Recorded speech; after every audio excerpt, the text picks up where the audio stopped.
It's Wake Up Wyoming with Glenn Woods.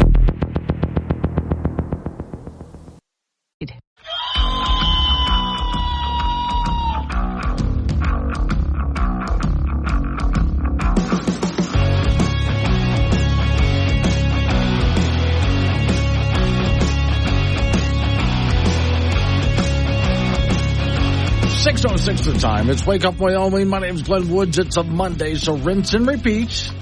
Today's show is sponsored by Marshmallow Phone Cases. They're tasty. They're sticky. They're completely useless. Unless maybe you're camping somewhere and then you want one. Warning, this show contains reference to guns, liberty, limited government, low taxation, the cult of climate change, free thinking, cigar smoking, short people, rubber chickens, Karen's bureaucracy, liberal buzzwords, tour runs, traffic, toilets, terrible jokes, and more. No apologies will be issued. Guest callers may express any opinion they want without fear of being canceled. Unless you're a loudmouth jerk like Dave, then Glenn will hang up on you. Strap in, hold on to your coffee, and feel free to participate. This disclaimer does not refer to every person named Dave. Just one particular Dave from San Francisco. We know a lot of Daves. They call this show all the time, and they're great people. So don't call this program and complain that we use your name. That would be a real Dave move, Dave. Before I get into the news and interesting stories of the day, listen to something I'm doing at work, and it's already taken off pretty well. So last week, a friend of mine who owns a restaurant down in Cheyenne accidentally sent a text message to me when she intended to send it to one of her employees. And it had to do with someone who worked for her named Molly. I have no idea who Molly is. Molly was having a birthday, and she wanted to get Molly a cake. But the cake didn't arrive. They forgot to make it. So she went to somebody else to have a cake. Well, she did get a cake from them eventually, but it was just freezer burnt and horrible. So she tried to get someone to make her a cake, but the person who would make the cake is in rehab, of all things. So she asked one of her employees, could you pick up a cake on your way to work? And just, if you can, write Happy Birthday Molly on it, if that's possible. Thank you. I let her know that she sent that text message to the wrong person, in which case she responded, well, no wonder I didn't get a cake. Well, I look at it this way. I was asked to get a cake from Molly. I have no idea who Molly is, but I was asked to get a cake from Molly. And I am not going to be able to drive all the way to Cheyenne to deliver the cake. It'd melt by then anyway. So instead, I just went ahead and bought a birthday cake for Molly, and I brought it here to work. And I put it in the freezer, and I let everybody know in a company-wide email that there's a cake for Molly's birthday there in the freezer. So please have yourself a slice of cake, and your payment for the slice is take a picture of you yourself eating the cake with Happy Birthday Molly written on it. So I'm going to collect all the pictures from all the staff here, and I'm going to send them to my friend in Cheyenne and ask her to show it to Molly, whoever Molly is. There. See, all I know is I was asked to get a cake from Molly. Don't care if it was a mistake or not. That's a perfect excuse to go buy ice cream cake for everybody, especially on a Monday. Now, that's the way to start your week. Now, earlier this morning, I was watching this during the course of the weekend, and I had a very busy weekend. I was at Bear Trap Music Festival all weekend long. So there was a tropical storm that was building, and it looked like it was forecasted to head up into Florida. So it now has, and it just before it hit the coast, it turned into a Category 1. Now, the good news about where it hits up into the what they call the Big Bend area, where if you're going up the west coast of Florida and it turns into the Panhandle, right in that area. I know Florida really well, especially the west coast. I know extraordinarily well. I grew up around there. And I'm looking at where it hit, and I thought, tiny little towns out there, there's not much, and most of it is marshland, which is why there's not many homes out there. So the bulk of the storm gets absorbed by the marshland, and the tidal surge is what's worse. What's bad about this, though, is it's a slow mover, and it looks like it might stall. And when that happens, it just rains and rains and rains and rains. And that can cause a lot of flooding. All right. And there'll be some wind damage and so on. Now, keep in mind, when they say, well, winds are 70 miles an hour, around here, in Wyoming, we get 60 and 70 mile an hour winds all the time. And it doesn't, like, okay, that's bad, yeah. But we're up here, you're at like 4,000, 5,000, 6,000 feet.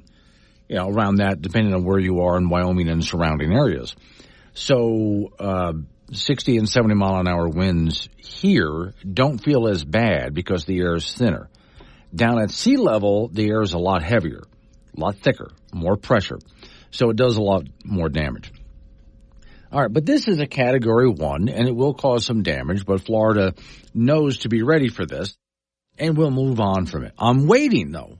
The moment I heard that this had turned into a Category 1, I thought, well, here we go again with the cult of climate change. Now, to be clear, we started off this year, there was a Category 5 hurricane that moved across the lower part of the Gulf. I think it hit Jamaica, and then it died down to a Category 1, and then eventually hit Texas. Texas is fine. There were some power outages Texas had to deal with, but then they're fine. Okay, things are getting fixed. People are moving on. Okay, Texas is used to getting the occasional hurricane, and a Category 1, it was mostly, more than anything, the rain that Texas had to deal with, and a lot of power outages. All right, so they dealt with that. And then we went through a very long period where nothing was happening in the tropics. And once again, I was thinking, okay, cult of climate change. We're supposed to be getting more storms than ever before. They're supposed to be bigger and badder than ever before, and this is not. Finally, we get another storm. It's been a while. We finally got another one. I guarantee you're going to hear, this cult, this is man-made, of course. This is climate change. This is proof of climate change. No, it's not. It's a hurricane. And hurricanes have been happening for billions of years. There's nothing new about hurricanes, and no, we're not having more of them, and they're not more intense than ever before. It's a hurricane. And it's a small hurricane. It's a weak one. Okay? Nothing unusual is happening here. This even goes back to a couple of years ago when Hurricane Ian, and by the way, there's a guy who I work with at the radio studios whose name is Ian, and I never miss an opportunity to pick on him for slamming my hometown. But as you remember, Hurricane Ian hit my hometown of Sanibel Island and really did some serious damage. Now, that was a big storm. And once again, people that I knew, well, this is climate change. No, it's a hurricane. Florida sticks right down into the Gulf of Mexico, between the Atlantic and the Gulf of Mexico, right smack dab in the middle. You've heard of Tornado Alley out west. Well, that's Hurricane Alley. And so it's going to get a storm now and then. It's going to happen. And we know this. When my parents moved to Florida, I was in kindergarten at the time. I just finished kindergarten. Graduated with honors, by the way, and majored in nose picking. Not eating, just nose picking. But anyway, and so that's where I grew up. And my parents knew that we were going to get hurricanes from time to time because that's what Florida was. But they still wanted to move to Florida, despite that. So this is not anything unusual that's going on, but just be aware. You're probably going to hear that at some point. Chet and Yoder, we need that hurricane, all the rain at least. Here's good news for you, Chet. I just finished an article that I put on the Wake Up Wyoming website. If you take a look at this week's weather forecast, especially because, Chet, you're over on the way over on the eastern side of Wyoming, southeastern side. As the week goes on, our temperatures are going to get quite a bit cooler. In fact, some people are going to be in the upper 60s to lower 70s. And some rain is going to come with that. We're not getting into fall. We're nowhere near it. Not even close. But it's going to feel like it for a few days. And yes, a lot of rain comes with that. And for those people who are listening over in Goshen County, I know you really need this. I'll talk a little bit about that next, because did you know that our Wyoming Representative Harriet Hageman lost her family homestead to that fire? I'll explain. And on the third day, God created the Remington bolt-action rifle so that man could fight the dinosaurs. Amen. News and weather together at the top and bottom of every hour. This is Wake Up Wyoming with Glenn Woods on AM 1030 K2 Radio.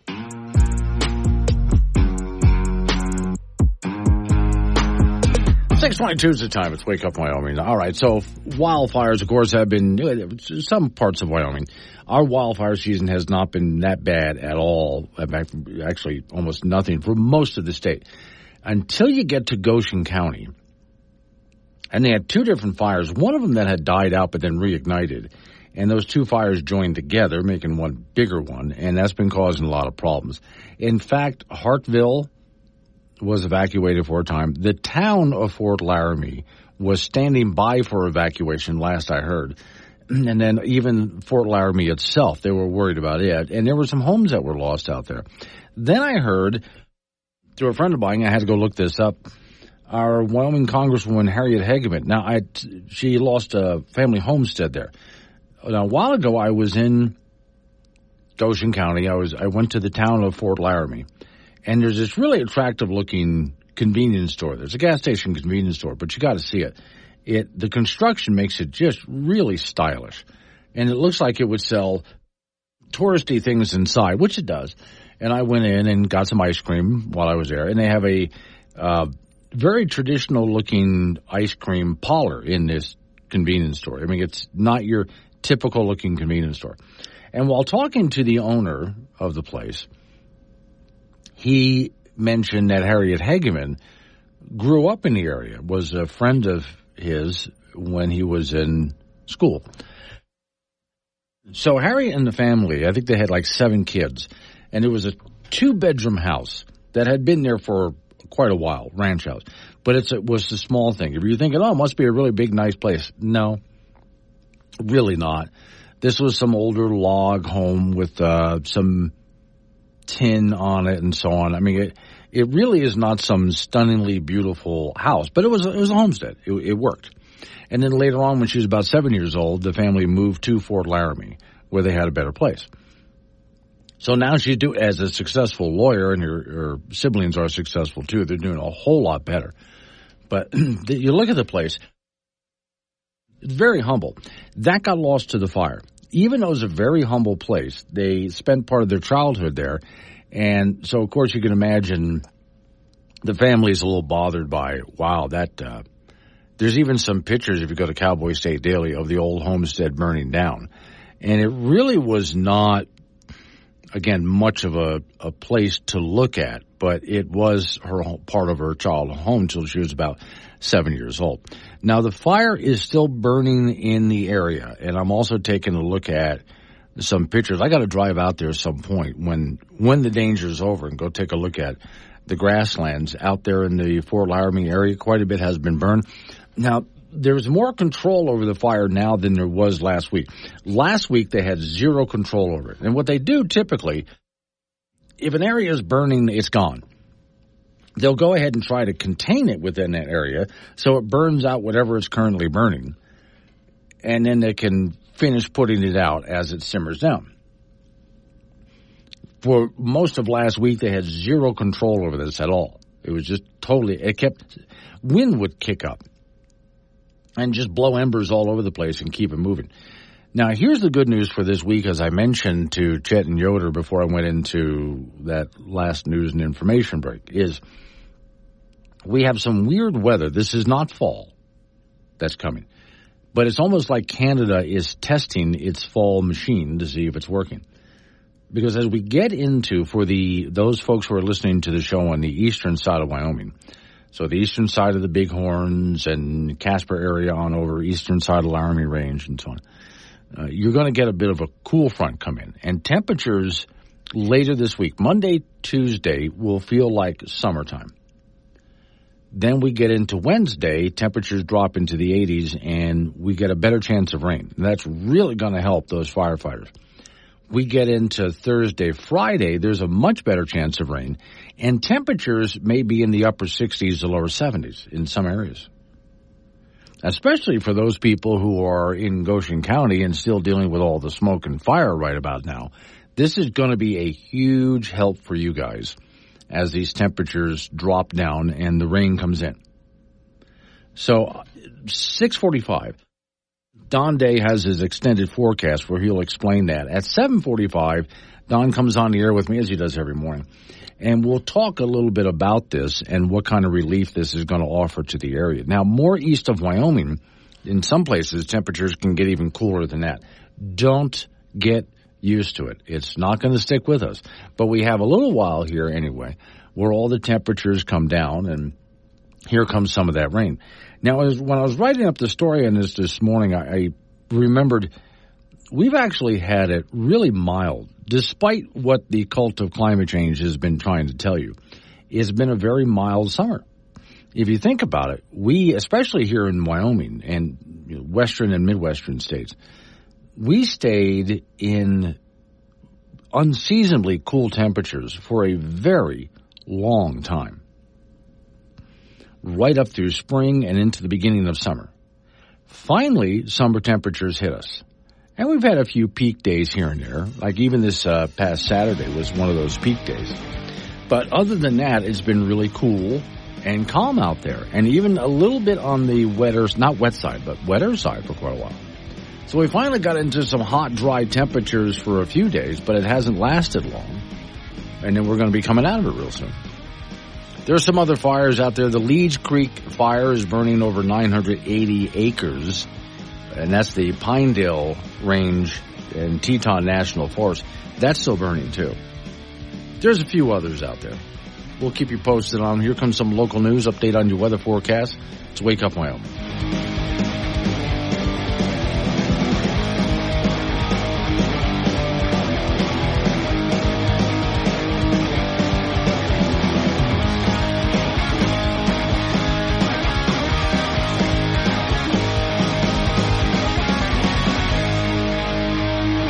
Like a strong cup of coffee in the morning. Tasteless, but it'll get you through the day.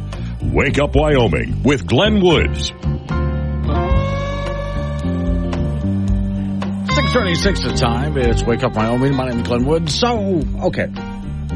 Just do yourself a favor before I read you this headline. Whatever you're chewing, I want you to make sure you clear all your passages of that, okay? If you're drinking coffee or something like that this morning, make sure you clear that out of your system. Put the cup down. Because I'm going to say something here. I'm going to read this headline. And if that stuff is still in your mouth, you're still chewing or swallowing it, you're going to end up spitting across the room or across your vehicle if you're driving. I'm stalling, folks. I'm giving them time. Ready? Headline. Nancy Pelosi, also known on his program as the Wicked Witch of the West, says President Biden should be added to Mount Rushmore.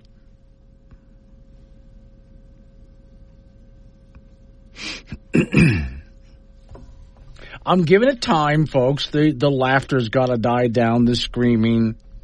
And someone out there still spit their drink across the room. I'm sure of it. Okay. Representative Nancy Poo. Sometimes I call her Nancy Poo. Democrat, California. Oh, by the way, San Francisco.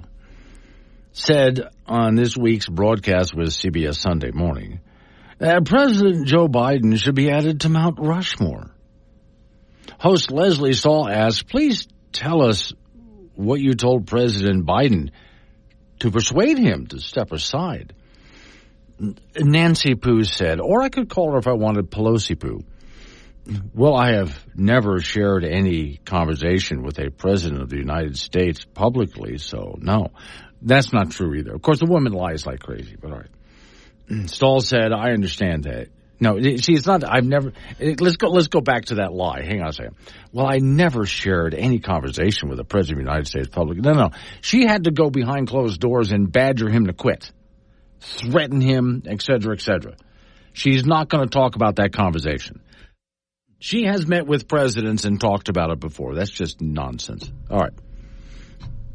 Stahl said, I understand that you don't want to own this, but it is so well reported that you were the leader of the pressure campaign, the pressure campaign to get rid of Biden. Pelosi said, I wasn't the leader of any pressure. Again, a lie. Let me say things I didn't do. I didn't call one person. I could always say to him, I'd never called anybody. What I'm saying is, I had confidence that the president would make the proper choice for our country, whatever that would be. And I say that whatever that is, we'll go with it. So in other words, she's trying to lie again. But that's all she's ever done. Then she added, he was in a good place to make whatever decision, top of his game. Now, do you believe that? Oh, he was in a good place. He was top of his game. Really? You saw Biden. Was that top of his game? Obviously not. Such a consequential president of the United States, a Mount Rushmore kind of president of the United States. Oh, I see. He's a Mount Rushmore level of president. Saul asks, are you saying that he belongs up there on Mount Rushmore? Lincoln and Joe Biden? Pelosi said, you got Teddy Roosevelt up there, and he's wonderful. I didn't say take him down, but you could add Biden.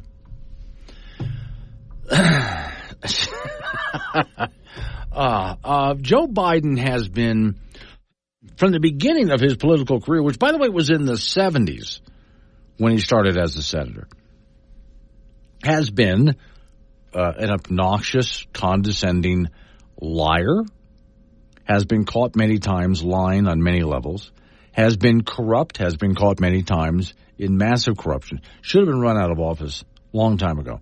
Tried running for office a long time ago, twice, and had to drop out because of lies and corruption. Here he is again this time. And while he's been in office, more lies, more corruption. Never been a good man. Never been a good man at all. And now he has dementia. So this idea that, he's been outstanding. Hi, Paul. Paul is in Casper with a comment, and I'm sorry. I wish I could read that, Paul. I wish I could read that on the air, but I can't. Jeff in Casper, there would be too many government regulations, environmental reports that would have to be done before construction would begin.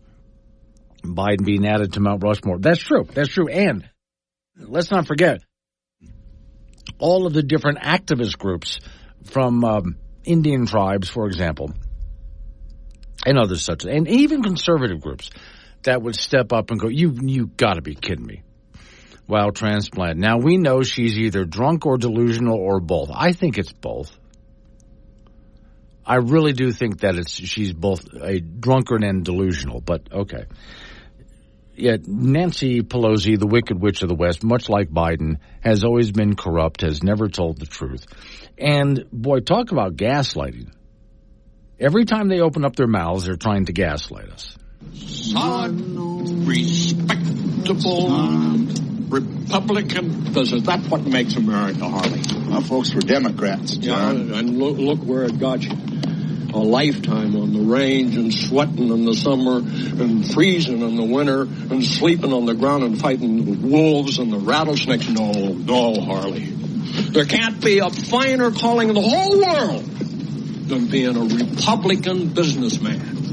I don't like to dispute you, Don, but didn't you always vote Democratic? Well, that was when I didn't know any better. Harley, I want you to do me a favor. You don't tell anybody here in Cheyenne I ever voted Democratic. You'll do that for me, won't you? If you say so. Thank you. John, you don't mind if I still vote Democratic, do you? Just so long as you're not seen with me when you do it. This show contains sarcasm that some listeners may find disturbing. A sense of humor is advised. Chat with Glenn live on the Wake Up Wyoming app. 6:49 is the time. Wake Up Wyoming. Off we go to the icebox. Frank Gambino is waiting by. So, Frank, I suppose by now have you seen the note about the ice cream cake? No, I missed that one. Okay. You know what? After yesterday, yeah, I could care less about ice cream cake. Oh, no. You want this one. No. You do. So here's I mentioned this to you on last week. Molly. Good golly, Miss Molly. Yes, Molly. Whose birthday? We didn't even know who Molly is. I don't even know who she is. Folks, what happened was a friend of mine accidentally sent me a text message. Could you pick up a birthday cake, ice cream birthday cake for Molly? And I said, you sent it to the wrong person. And so my answer to that was, well, okay, but I'll still get her a birthday cake. Now, the problem is she's not here. Molly's in Cheyenne. I'm not driving this cake all the way to Cheyenne. It'll melt by then. So at some point today, Frank, I know you're still exhausted from the weekend. That was quite a weekend there. But trust me, just a little sliver of ice cream cake. Frank, I got a good one. Okay. I got a really good one. It's in the freezer. All right, I'll take a look. The only payment is take a picture of yourself eating the cake. Okay. Because I'm going to send it to Molly. Okay. Now, did your friend send this to you accidentally? Yes. Then your friend knows who Molly is. Yes. I don't care who Molly is. I care who Molly is. Oh, you want me to find out? Okay. I do know this. I want Molly to call us. Oh, I see. We could do that. That can be arranged. We could all just say happy birthday to Molly. Already, there's a couple of pictures. People are going ahead and having, cake. Drew did. Our friend down the hallway, Drew, had some and sent me a picture. So, I'm going to have all of these pictures sent down to that restaurant down there in Cheyenne saying happy birthday, Molly. Too bad Molly can't enjoy the cake, but Frank, we will celebrate for her. Yes, we will. All righty. American Legion Baseball from the end of last week. Cheyenne won their 5th straight AA state championship, beating Gillette 14-0 at Lansing Field in Casper. They scored all those runs pretty much in the first 2 innings. They had 6 runs in the first inning. Gillette on that Friday stayed alive in that tournament with a 3-2 win over Cheyenne. But now the Sixers are moving along. Remember, they made it to the Legion World Series last year, and they will be at that Northwest Regional in Billings, and they will play the Oregon State champion at 9:30 a.m. on Wednesday. Collegiate baseball, the Casper Spuds won the Independence League championship. On Saturday, they beat the Fremont Moo 8-3 to win that best-of-7 series, 3-1. At one point, the Spuds trailed 3-2 and then went ahead for good with 4 runs in the 7th inning. So the Spuds won the first half of the Independence League season. They won the second half of the Independence League season and finished with a record of 44-10. That's just excellent. In Major League Baseball, the Colorado Rockies are on the other end of the scale. They are just awful. They lost to the San Diego Padres 10-2. They are 41-72. They have the worst record in the National League. Their record on the road is an abysmal 17-43. They will host the New York Mets in Denver tomorrow. At the Summer Olympics in Paris, American sprinter Noah Lyles won the 100-meter dash with a time of 9.784. He won the gold medal by 5/1000th of a second. 5/1000th of a second. It was an amazing race. At one point during the race, he was running 27 miles an hour. He's the first American man to win the 100 meters since 2004. In women's gymnastics, Simone Biles, who's maybe the best gymnast in the world, did not have a very good day today. In the individual balance beam event, she fell off, so she did not medal. She will be in the floor exercise final later on today. In her career, she has 10 Olympic medals and 7 gold medals. In men's golf, Scotty Scheffler from the U.S. won the gold medal with a 62 in the final round. He started the day 4 shots down and shot 29 on the back 9. He's won 6 PGA events this year, including the Masters. So far in the medal count, the U.S. is way ahead. They have 19 gold, 27 silver, and 26 bronze. And that's it in sports. 5/1000th of a second. That's like your nose, literally by your nose. And I looked it up. The fastest human to date has been recorded. Usain Bolt, 2009, 100 dash, 27.78 miles an hour. This guy I think he was 27.1. Wow. Okay. Crazy, as it's nuts. I just can't imagine. I mean, try going that fast on your bicycle. You can't even do that, yeah. Right. All right, thank you, Frank. Coming up on some local business we have to take care of. That's fast. Coming up on some local business, we're going to roll into news time after that. National local update on the weather forecast. You and I get back into it. Rocky Mountain Power. You're not going to be surprised. You've heard this before. Looking for another rate increase. Yeah, okay. We'll talk about why they need all of this, or they're saying they are anyway. We knew they were going to come back with one.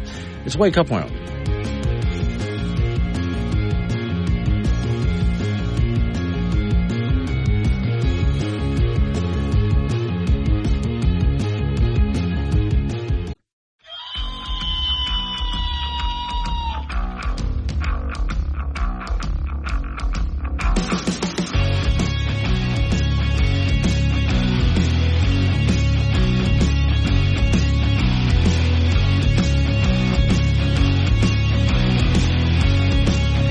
.06 the time. It's Wake Up Wyoming. It is a Monday.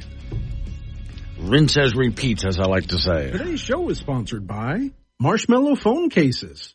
They're tasty. They're sticky. They're completely useless. Especially if you have them in your pocket and it's a hot summer day and the marshmallows. Okay, I'm going to put aside. I will get to the story because I have it right here about Rocky Mountain Power. We knew this was coming. Was going to ask for more money again.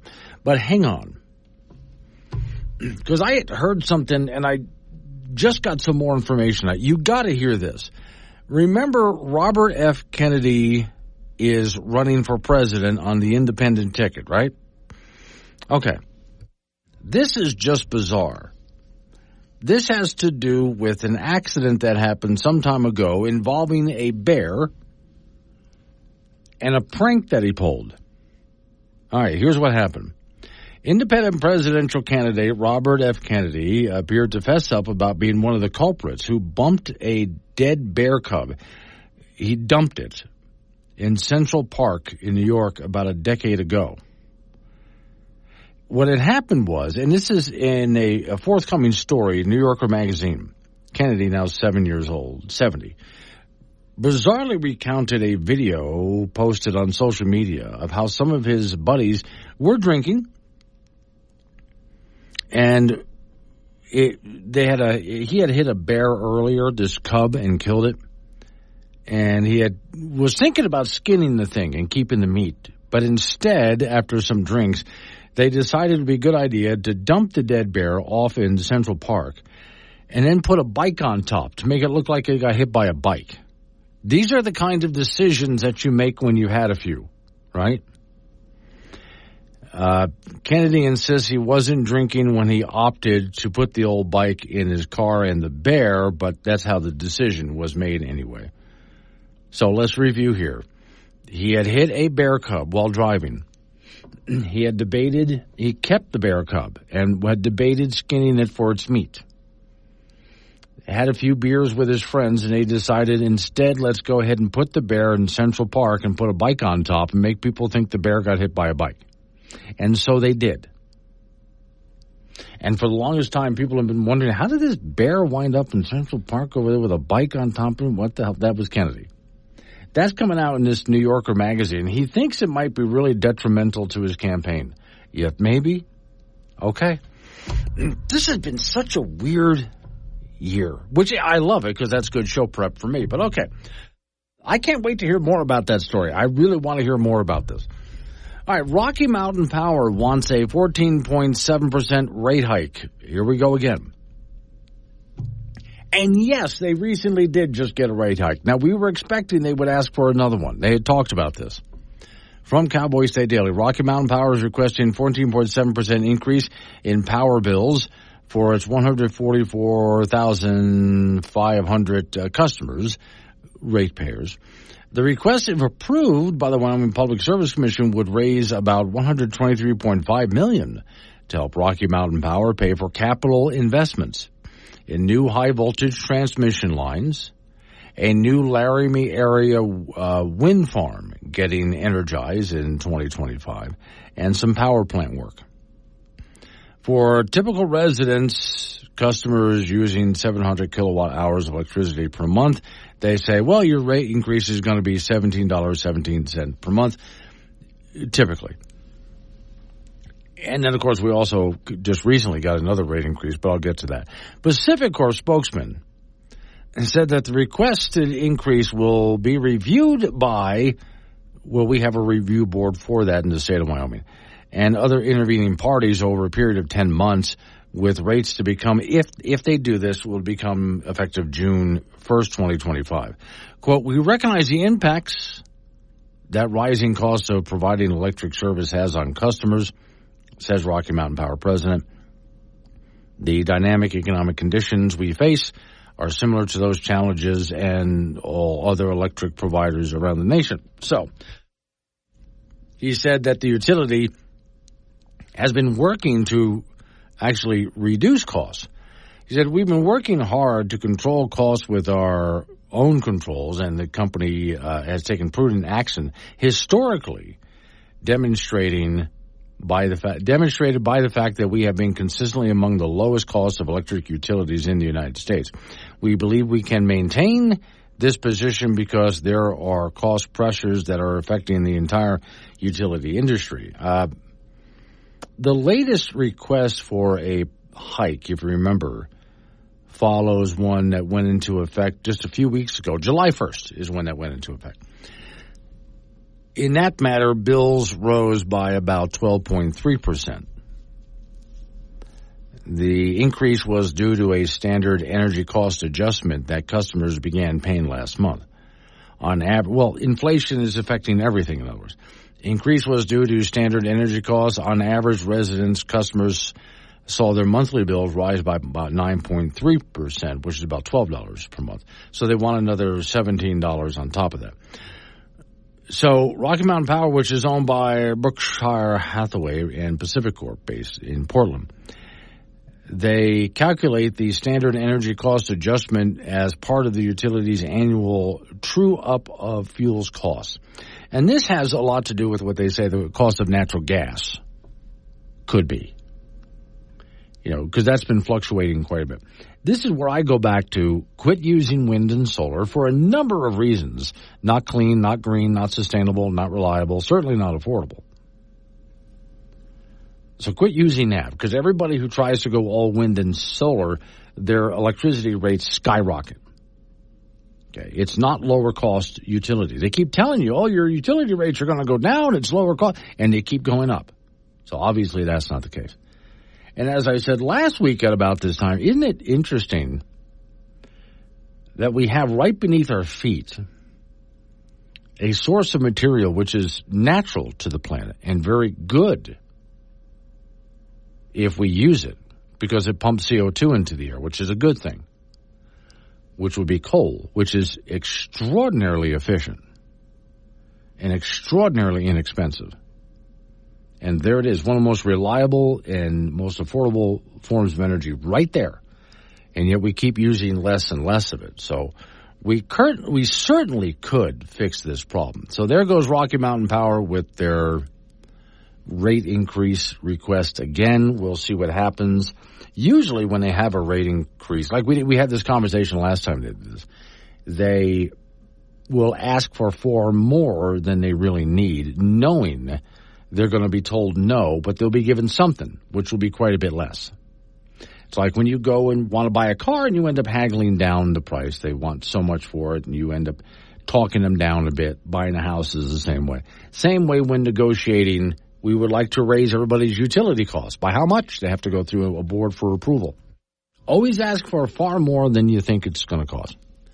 All right, Chet and Yoder, recession, depression coming. Well, I tell you what, let me go ahead and talk about that next. Because I've been hearing some rumblings and I've been reading some articles this morning about some economists that are predicting recession. I actually don't put a whole lot of stock into it. Okay, I'm not saying entirely no, but I don't put a lot of stock into it. I will explain why next. You know how people are using pronouns these days, like she, him, her, them, theirs? I want you to start using adjectives when you address me, like spectacular, outstanding, phenomenal, audacious. Listen to Glenn Woods anywhere you roam with the Wake Up Wyoming mobile app. This is AM 1030 K2 Radio.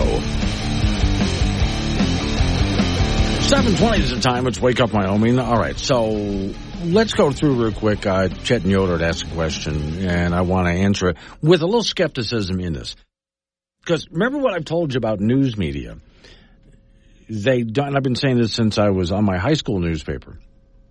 News media doesn't report news. They report controversy and hype, and when they cannot find it, they will create it. So, Japan's Nikkei index plunged over the weekend over worries about the U.S. economy, shaking world markets. And I looked at something, there's a rule that was written by an economist, and it was over a disappointing jobs report that they used this rule to see would we fall into a recession. So here's the disappointment. I remember making fun of this on Friday. A jobs report came out, and very typically, there was a prediction of how many jobs we were going to add to the economy. Well, we did add jobs, but not as much as was predicted, which sends a bunch of investors into a panic. Story says, in the wake of the report, Treasury yields took a dive. Dow and S&P and NASDAQ all fell. Employers added about 114,000 jobs in July, according to data released. That number missed economists. Economists were saying we're going to add 175,000 jobs. We added 114,000. Meanwhile, unemployment rate ticked up from 4.3 to 4.3 from 4.1. And this causes massive panic. And right away now there's talk, as things get out of control, are we going to head into a recession? And there's recession fears about this. And so as economists start to talk about this, of course, they're feeding and fueling the fire that they created. Right. And, of course, news media jump all over this, as this is going to happen. We're heading for a recession. Well, yes, this wasn't the only one. Some jobs report numbers where we still added jobs, but not as much as they thought. Is the economy growing? Yes.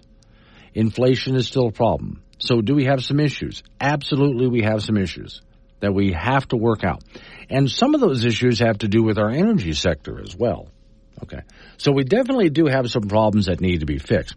But one bad report put out where economists make a prediction and we don't reach that prediction, and you can see the panic that it causes. Sometimes recessions or even just a downturn for a short while happens not because anything bad in the marketplace is happening, but because a bunch of people are writing opinion columns, and that gets the market in a panic.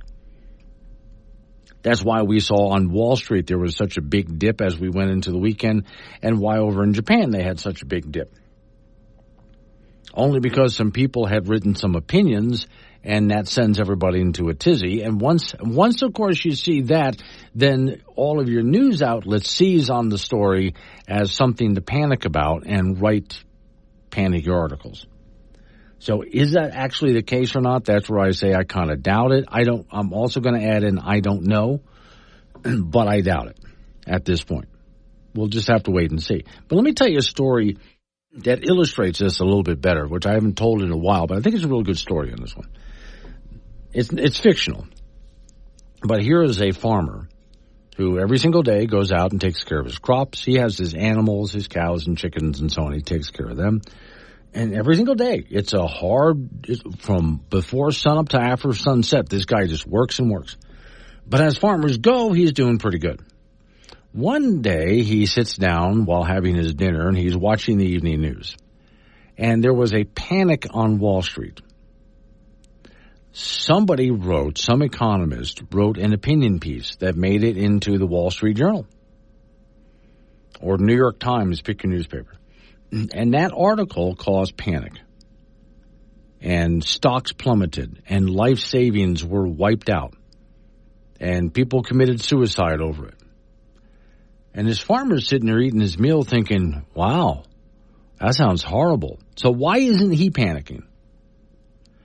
Well, because his life savings does not depend on somebody's opinion. If his crops are doing well, he's doing well. If his animals are doing well, he's doing well. Somebody's opinion on how well his farm is doing doesn't mean a damn thing. It's the reality of when he looks out across his farm, it's a good year. It's been a very good year. He's very happy about where he is.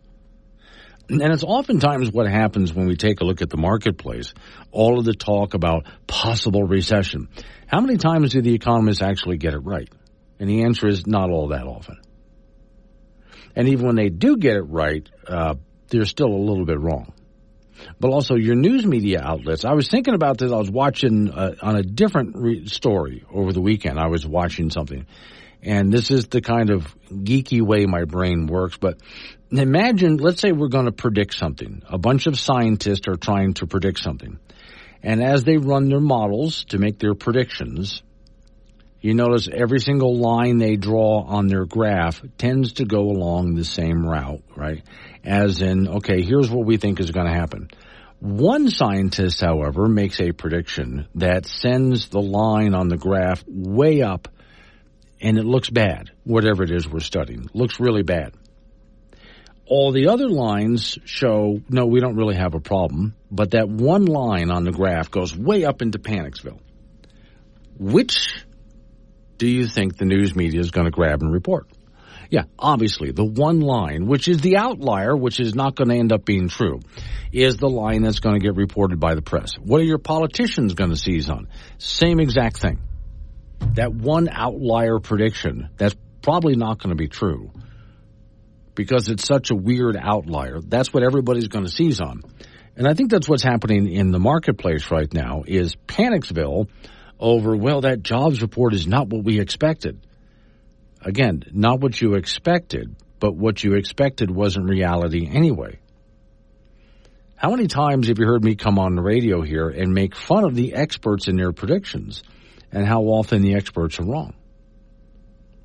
And yet still the experts are dragged onto your television, former news networks like Fox and CNN and MSNBC as experts, even though they never get anything right.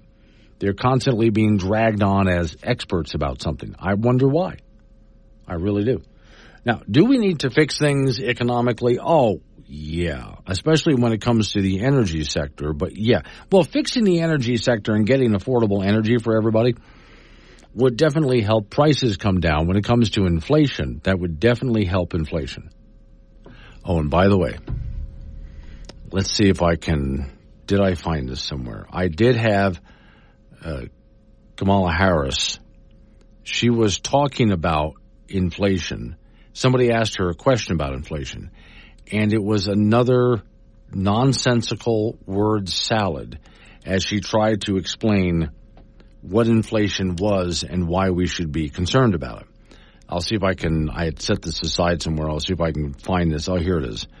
Yeah, her plan to fix inflation. Tell you what, I'll play the word salad after we come out of the news and information break. But here's a woman who wants to be president. And when asked a question about inflation, I remember, in fact, I was walking by a television when she was answering this question, and it made me stop and look at the TV and just go, the hell are you even talking about, woman?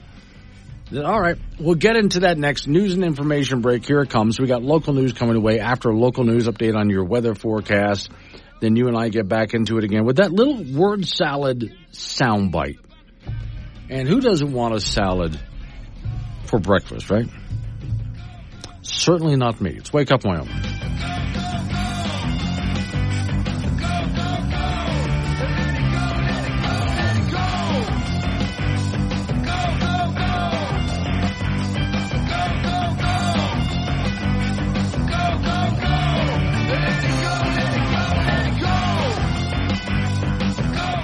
Download the Wake Up Wyoming mobile app. Listen anywhere and chat live with Glenn during the show on AM 1030 K2 Radio.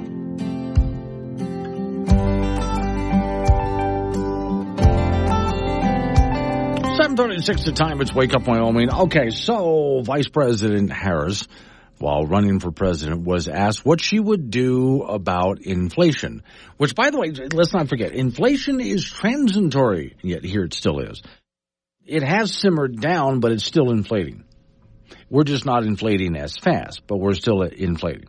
So at least there's some improvement there. But where the Biden administration wants to take all sorts of credit, please, we still have a big problem here when it comes to inflation. And you and I know this because we live this.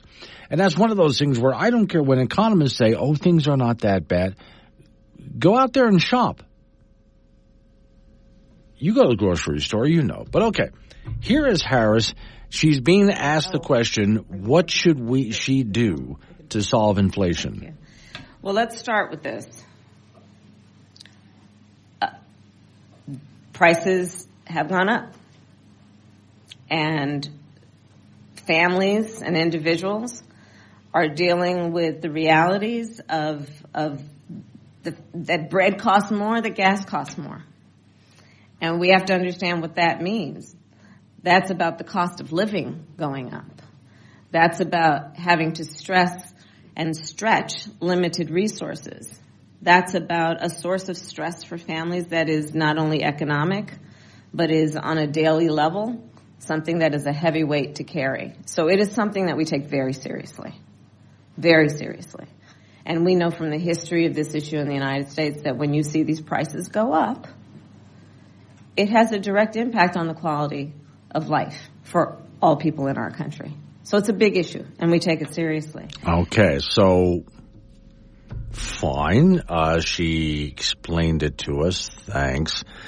She went on to say, and so on a domestic level, in terms of our domestic policy, one of the approaches we have taken is to work with labor unions and work with municipalities in opening back up and extending the hours of ports.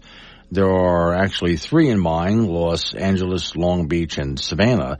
And in fact, part of our infrastructure will benefit. Most recently, what we do is to assist Savannah in broadening their ability to be an active port. See, this is not going to help. If we can make these ports 24 hours, that's not really. But, that's word salad for you. But let's talk to her speechwriter, because I really want to dive into what is her problem. Is she just this ditzy, or is it someone behind the scenes? Hi, I'm Oliver Bartholomew, and I'm 16 and a half years old, and I'm the speechwriter for Kamala Harris. Ever since I was little, I liked words. Writing words is fun, so I made writing words my job. Every politics person has a writer, like me, to make good words for them to say. Space is exciting. Space, it affects us all, and it connects us all. I got that idea when I was thinking about space and how big it is. Man, it's big. It's not all fun, though. Sometimes I have to write about bad stuff, like war. Ukraine is a country in Europe. It exists next to another country called Russia. Russia is a bigger country. Russia is a powerful country. Russia decided to invade a smaller country called Ukraine. So basically, that's wrong. It's cool to see the words I've typed good actually get set on TV. It's fun. I like it. Once I thought it would be neat if Kamala wore a blue suit and told people she was wearing it because I like blue. I'm a woman sitting at the table wearing a blue suit. It's cool because the suit's blue and it's the color of the sky. Where do I get my ideas? From all over. One time, I was on the school bus, and I thought it would be neat if Kamala talked about the school bus. And who doesn't love a yellow school bus, right? Who doesn't love a yellow school bus, right? Can you raise your hand if you love a yellow school bus, right? I can't take all the credit, though. Me and Mr. Kamala are team. Do you know, like relay racing? You race and someone passes the baton and then, right? But she kind of is crazy or something. And she kind of scares me. And you can't fake that kind of influence. Remember Venn diagrams, those 3 circles? Right. And then let's just see where they overlap. I did inhale. What else do we know about this population, 18 through 24? They are stupid. You're either born with it or you're either not. It is time for us to do what we have been doing, and that time is every day. Aliens are going to be super confused when they show up threatening to overthrow our leaders, and we're all stoked and offer to help. Got something to say? Call 888-97-WOODS or chat with Glenn on the Wake Up Wyoming mobile app from K2 Radio. Coming up on 7:45, off we go to talk to Don Day from Day Weathers. Okay, so Don, I was out at a concert, Bear Trap, this Saturday, and it was really warm. I mean, it got just nasty warm out there. Sunday, though, all of a sudden we had clouds, a little bit of drizzle, quite a change-up.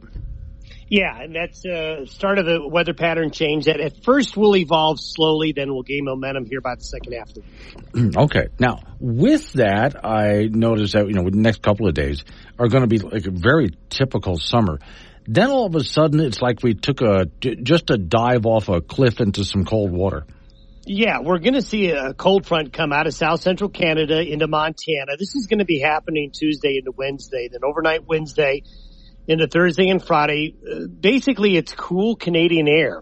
spills down the Continental Divide and along and east of the divide. So we talk about the divide all the time and how the mountains and these cool air masses, they interact, and the Continental Divide acts kind of like a dam.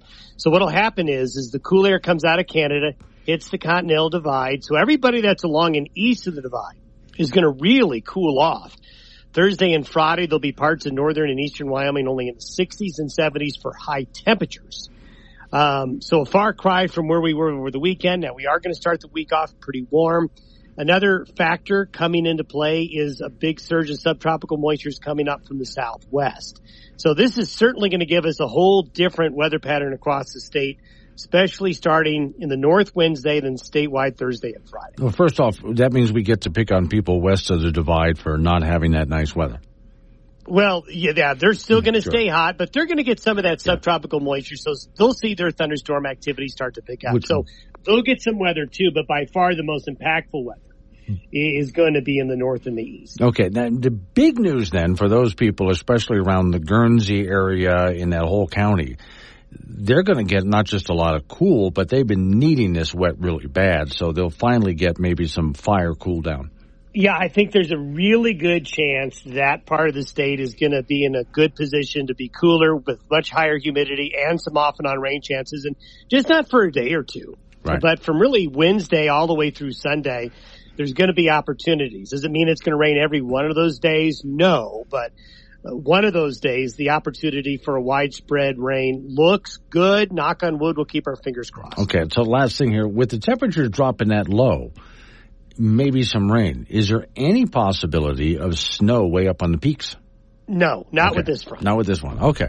God, well, I just was hoping to be able to say that there was, because that'd be really fun in this time of year. I mean, we're into August here, and to say we got some snow on the peaks would have been great. But all right. I will tell you, usually a front like this at the end of August will, but it's a little too early still. All right. Thank you, Don. Dawn day with day weather. Okay. So, yeah, things are going to change up quite a bit. Off we go to hang on a second, let me reset that up over here. There we go. Ice box. Frank Gambino is waiting by. You know, Glenn. Yes. Have you ever had a part of your life is, you know what, I wish I'd have taken a picture of that? Yes. This is what happened yesterday at Bear Trap. Okay. Our Miss Mary, the kind soul she is, one of the food vendors has a lemonade stand, and it's a big lemon. Yes. Big lemon. And the guy says, hey, can you help me push the big lemon down the street? So Mary goes, okay, yeah, well, you know. Okay. So now this is a relatively busy street here on McKinley. So they start pushing, you know, and okay, you know, I think they're only going maybe to the end of the block there. And I'm doing other things. Then I turn around, they're 2 blocks away. Yes, right. And they went across a busy intersection with stoplights and everything, and this was all uphill. I mean, I wish I'd have taken pictures of all these people at this busy intersection watching these two people push this lemon. Let's break this down. For people who don't know, the lemon he's talking about is really big. I mean, it's big. You're talking like almost like a minivan sized lemon. Yeah. Yeah, it's a good size. And it's painted up like a round lemon too. But it's a trailer. So first off, has anyone ever asked you in your life, would you help me push this lemon uphill? He said he's going to pay somebody $10. Yeah, see? But to push a huge lemon uphill, whoever gets asked a question like that in the first place? It was only the dude yes, right. and Mary pushing the lemon uphill 2 blocks. Yes, and then whoever gets to say that they got to do that. Now, what disappoints me here, Frank, is how do you not get pictures or video of this? Oh, I know. I only thought they were going a short distance. Now, had they gotten to the intersection where the stoplight is? Yeah. I would have shot movies over this. Oh, my God, yeah. But even if she had to just push it 2 feet, that would have been worth the picture. But the fact that they had to push it a couple of blocks like that. Oh, my God. That's just Can you imagine you're sitting at this intersection going, yes. What the hell? As this big lemon gets pushed by uphill. Uphill, yeah. Now imagine if it had gotten away from them. Well, yeah, then you'd have lemon juice all over the street. Yes. Let me see. Oh, wait, Miss Mary's chiming in. We had to stop for the red light. Oh, my God. That's the stuff that you take all these pictures. It's a big festival, and then we have somebody pushing a lemon up the street. Now, here's where I got to stop. As fun as that is, Mary, Frank, there are no pictures or video of this. No, as far as I know. Yes. Now, anybody who was sitting in traffic over there when they're going across the intersection, you're on your own. I would love to have pictures of that. I mean, dear God, I would frame it. All right, American Legion Baseball from Friday. The Cheyenne Sixers won the state championship for the 5th consecutive season. They defeated the Gillette Rough Riders 14-0. They scored most of their runs, if not all of them, in the first 2 innings. They had 6 runs in the first. Gillette stayed alive in that tournament with a 3-2 win earlier in the day. But now Cheyenne, they made it to the Legion World Series a year ago, and they'll be headed to the Northwest Regional in Billings. They will play the state champion from Oregon coming up at 9:30 a.m. on Wednesday. In collegiate baseball, the Casper Spuds won the Independence League Championship. They defeated the Fremont Moo at Lansing Field 8-3 on Saturday and won that series 3-1. The Spuds at one point trailed in that game 3-2 and then went ahead with 4 runs in the 7th inning. The Spuds won the first half of the season. They won the second half of the season and finished the year 44-10. On the opposite end of the scale is the Colorado Rockies. They are just awful. They are 41-72. We're almost tired of talking about these guys. They have the worst record in the National League. They lost to the San Diego Padres yesterday 10-2. The Rockies are also 17-43 on the road. They will host the New York Mets in a 3-game series starting tomorrow at Coors Field in Denver. At the Summer Olympics in Paris, American sprinter Noah Lyles won the 100-meter dash championship and the gold medal that goes with it with a time of 9.784. He won that race by 5/1,000th of a second. 5/1,000th of a second. It's a fantastic race. His peak speed running down there, 27 miles per hour. He's the first American man to win the 100-meter dash at the Olympics since 2004. In gymnastics, Simone Biles, the all-around champion from the team part, did not medal in the balance beam. She fell off, so that means that's not really good, but she will now be in the floor exercise final. For her career, by the way, Simone Biles has 10 Olympic medals and 7 gold medals, with 7 gold medals. In golf, Scotty Scheffler, the world's #1 golfer from the U.S., for the world for that matter, shot a final round 62 to win the gold medal. He started the day 4 shots down and shot 29 on the back 9. That's unconscious. He has won already 6 PGA events this year, including the Masters, now an Olympic gold medal, and he was very emotional about that. And the Americans have 19 gold medals, 27 silver medals, and 26 bronze medals so far. So, with Simone Biles falling off the balance beam, I wish they would do something. I know it's very hard for the gymnasts, but in the BMX bikes competition, they're allowed to go out 3 times, and the judges will take the best score. And I saw one guy who won the competition. His first time out, he wrecked his bike within a few seconds and hit so hard, one of his shoes actually flew off. No. Then he went out for his second attempt and was brilliant and won the gold. There you go. I do think that sometimes these people step out and whoops, there's a mistake, but that has nothing to do with how well they could do if you give them a chance. Right. A lot in the athletics is you have to do it on cue. Yes. All right. Thank you, Frank. Coming up on some local business, we got to take care of news time, weather forecast, open phones. Next hour of the program. Wake up on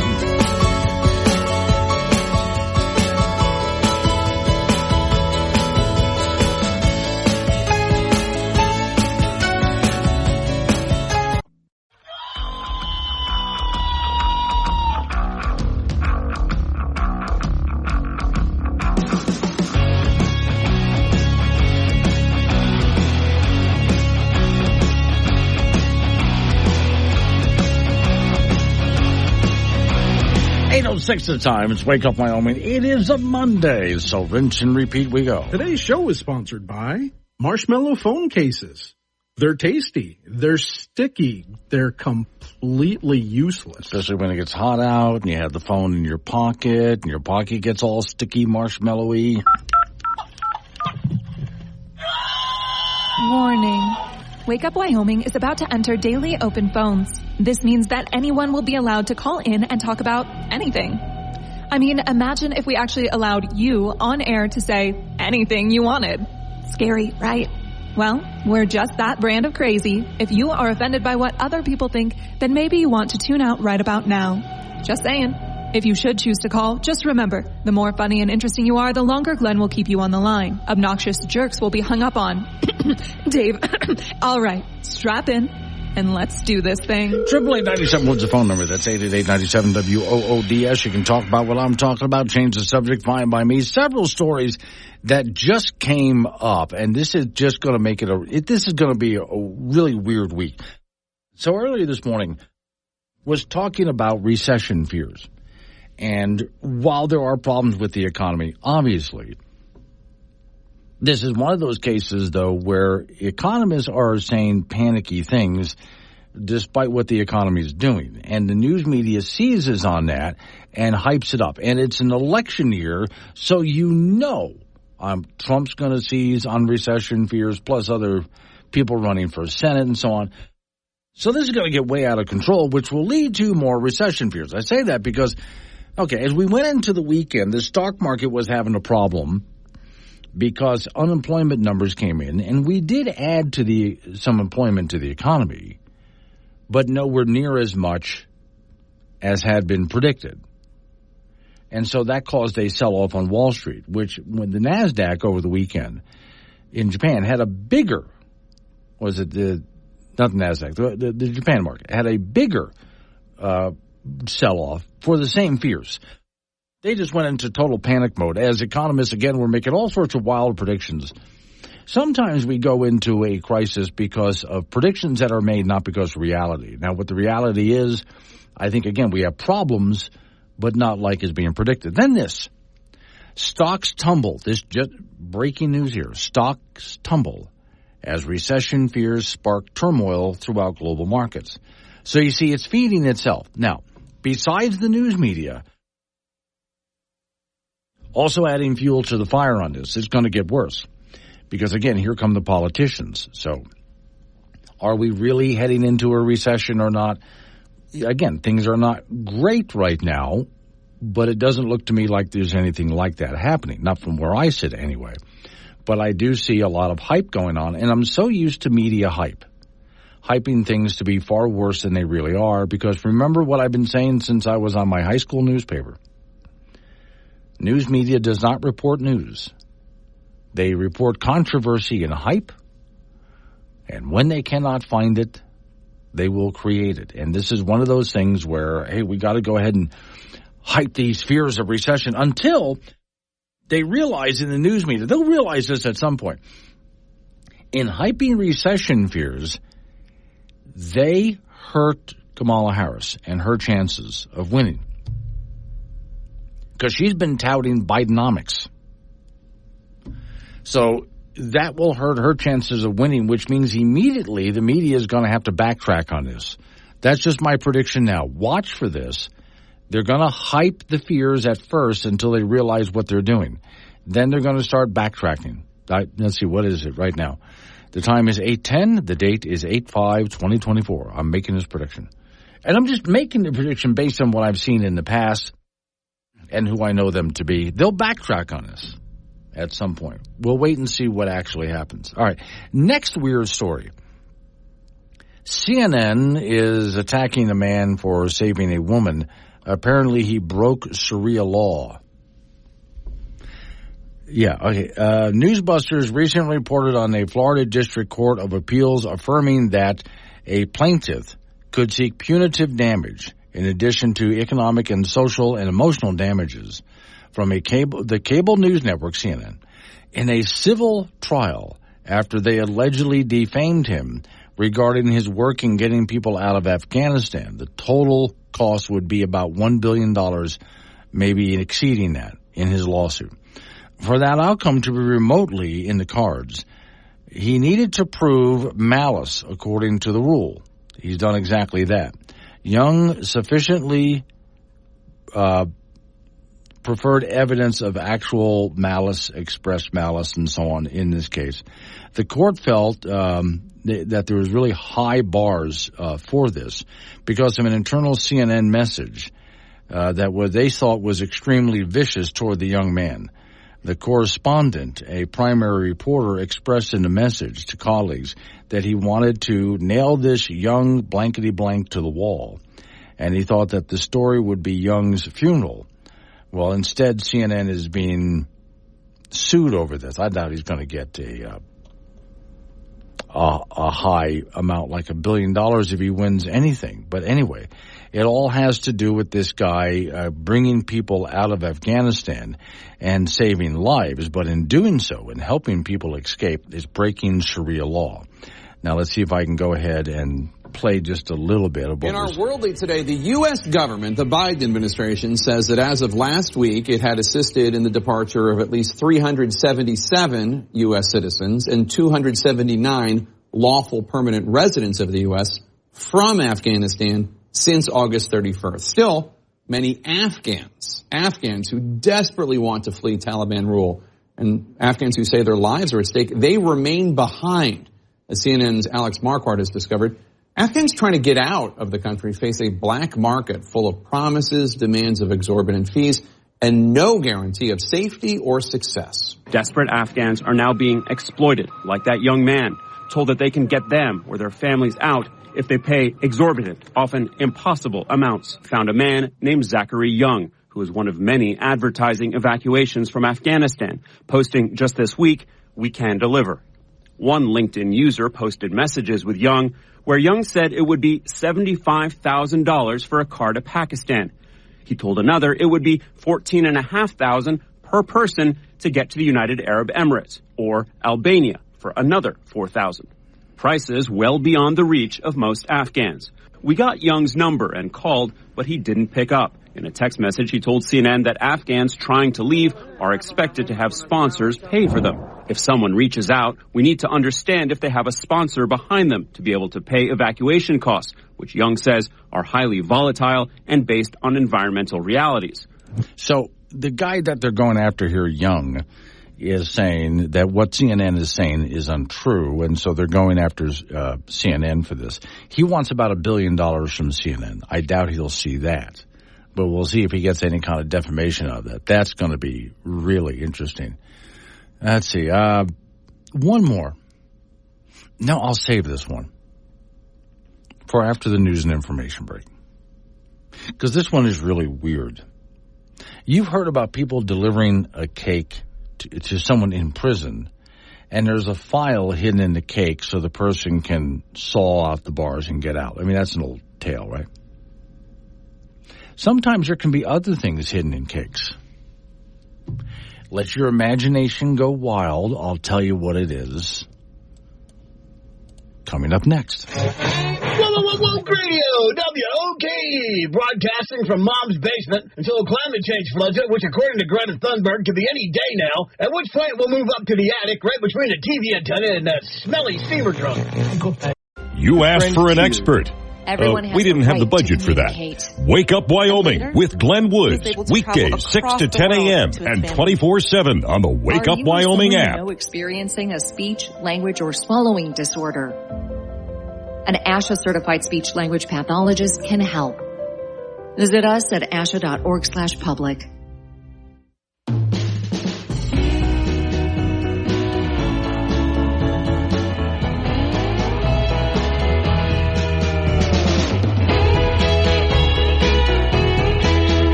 Hey, 20 is the time. It's Wake Up Wyoming. All right, phone number to get involved, 888-97-WOODS, 888-97-WOODS. So, in prison, sometimes people try to smuggle things in to inmates that are in there.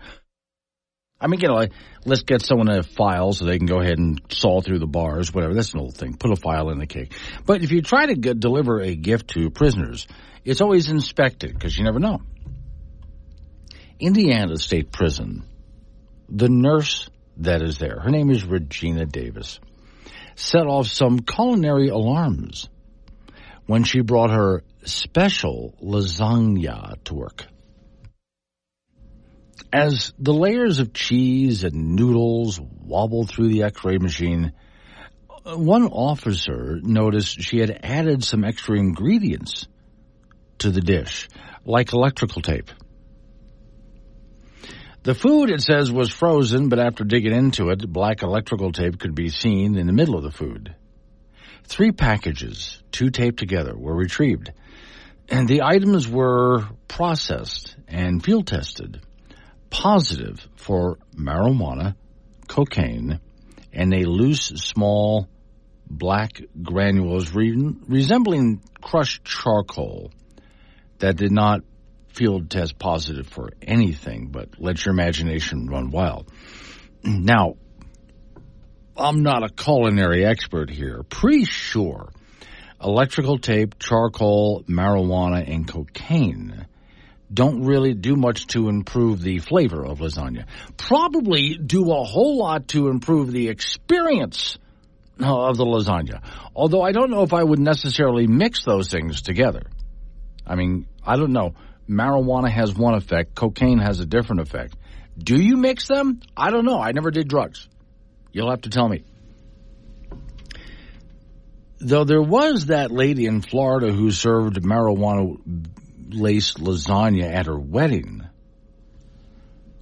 So maybe I could be wrong about that, but I definitely don't know. Well, I mean, you put it in cookies and brownies and stuff, so I don't know if it's legal to smuggle at least two of those items into the state prison. I mean, you can probably smuggle the electrical tape. I'm not sure about the rest of it. So initially, Davis claimed not to know that the drugs were in the lasagna. Sure. Davis, the guy who was checking out the stuff in the X-ray machine, claimed she was given the food and did not know it contained any contraband. She then agreed to a search of her phone. After they searched her phone, her story changed. Oh, gosh, golly, really? Authorities alleged pictures of wrapped packages were taken the day prior. She claimed unknown people from unknown numbers began making threats, and she was instructed to go with some guy to pick up drugs according to the documents. She told authorities the marijuana was already wrapped, but she wrapped the cocaine herself. She was told that someone would come to pick up the lasagna and give the code phrase, I need some foot cream. That's the code phrase, I need some foot cream. Which is about as weird as smuggling the lasagna, but okay, reading on.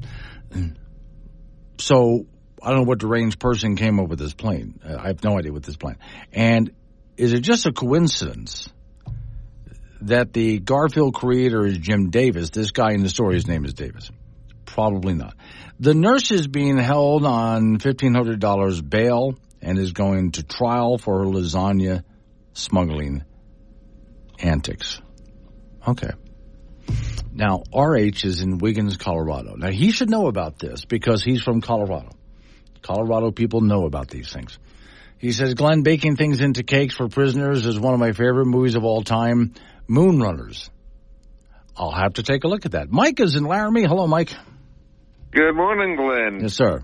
Did you, when you got your bill from Rocky Mountain Power, did you get your little brochure to enroll in their Blue Sky program? No, I didn't. Yeah, I got it. In fact, I've got the brochure in my hand, and you can match a portion of your electricity use with wind and solar from the West and help fund new community-based renewable energy projects in the state. Wow. And your Blue Sky mix will be 73% wind, 27% solar, and you buy it in 100 kilowatt blocks for only $1.95 a month, a block extra per month. Okay, now so I thought wind and solar were cheaper.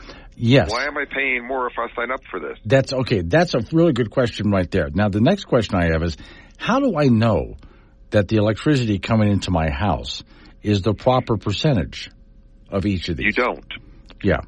I mean, the different means of generating electricity, they just put electrons into the grid, and you can't segregate wind and solar from, say, coal or natural. So, there's no way you can do it. Okay, so there's no such thing as green electrons. I would have assumed that, we have electrons coming in, and the green one is from the wind turbines and the solar, and the black one was from the coal, and the blue one was hydro.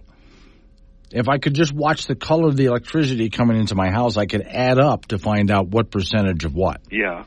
So but you can't do that. So can I go out on a limb here and say that this is maybe, I don't know, a scam? No disagreement. Okay, none whatsoever. But still, though, I think you have a great point there. So why is the wind power, for example, more expensive? Yeah, it says you can buy blocks. It says here it can buy 2 blocks for $390 a month, 4 blocks for $585 a month, and it definitely says more per month, or 4 blocks for $7.80 more per block. And I can sign up for as many blocks as I want for an extra $1.95 a block. Give me the name of it again. I'm going to look it up. It's Rocky Mountain Power. Okay. It's called their Blue Sky program. Okay. Power. Okay. Blue Sky program. Okay. Yeah, it came in my electric bill the other day. Okay. I think probably the reason why is I don't really get an electric bill at home. It's just automatically deducted. Yeah, I do too, but they still have to send me a bill telling me how much they on my account. Okay, then the other thing is probably when I do get a bill, I just throw it out because I can see it online. I never open the mail because I get a receipt online. Oh, okay. Well, I don't do that, so that's why I had to open it up. And, you can go to here it is, Glenn. All one word, RockyMountainPower.net. / Blue Sky. Okay. Yeah, I'm looking at the site right now. Okay, this is going to be really worth investigating here. And again, so the 2 questions, unless somebody else can think of other questions, because I think these are really good questions to ask. I think the 2 questions are, why is the so-called more affordable green energy more expensive? Even after all the subsidies, it's more expensive. Yeah. And then how do I know that percentage of energy I'm going to get just like I'm promised? Just because I paid for it. This is virtue signaling for a price. It certainly is. All right. Thank you for that, Mike. I'm going to look into this. You're welcome. Really interesting. There's no way they can guarantee. I don't see how they can guarantee that. Go ahead and pay into this, and a certain amount of your power will be this, that, the other. You can't do that. It doesn't work that way. Okay. And then, why is the wind and solar more expensive? All right. I'm going to take a look at that. Coming up on some local business we have to take care of, we're going to roll into news time after that. National, local, update on the weather forecast. Now, I really do that when I get a bill from Rocky Mountain Power. I just kind of toss it. I shouldn't do that. But because everything is already sent to me online, I already have an online receipt where I can see all the same information. So I wasn't paying attention to the mailer. But now I will. Paisan and Casper, I'll get to your note in just a moment. Let's Wake Up Wyoming.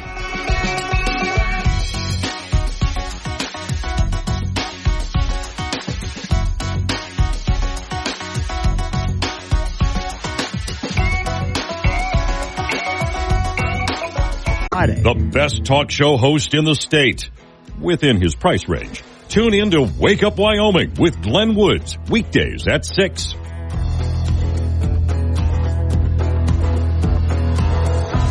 $8:36 the time. It's Wake Up Wyoming. Okay, got a lot going on here. Besides the people who call the program, which is 888-97-WOODS, that's 888-97-WOODS. There's a lot of people who text the program, and I've been answering them. So while you're in that news and information break, I'm answering all sorts of people. And you can do that too, by the way. And I wish you would if you haven't been. You download the Wake Up Wyoming app at your app store. It's free. And then when you turn it on, it has a lot of options, all free. One of them is you'll see the chat option. And you can send me text messages. And I answer back both on air and off the air. So let me go back to what Mike was saying just a moment ago. He got something from Rocky Mountain Power, which is asking him to participate.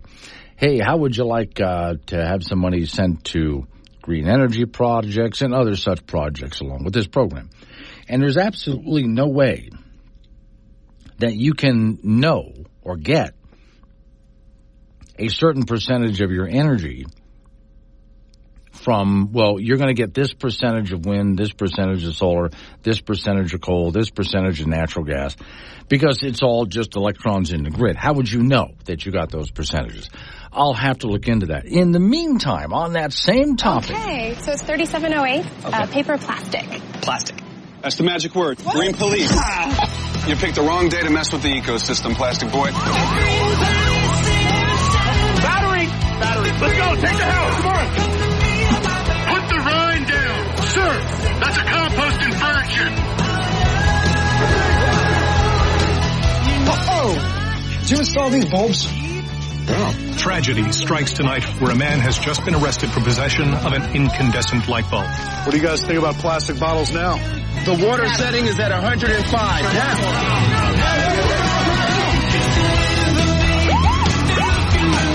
You got a TDI here? Clean diesel. You're good to go, sir.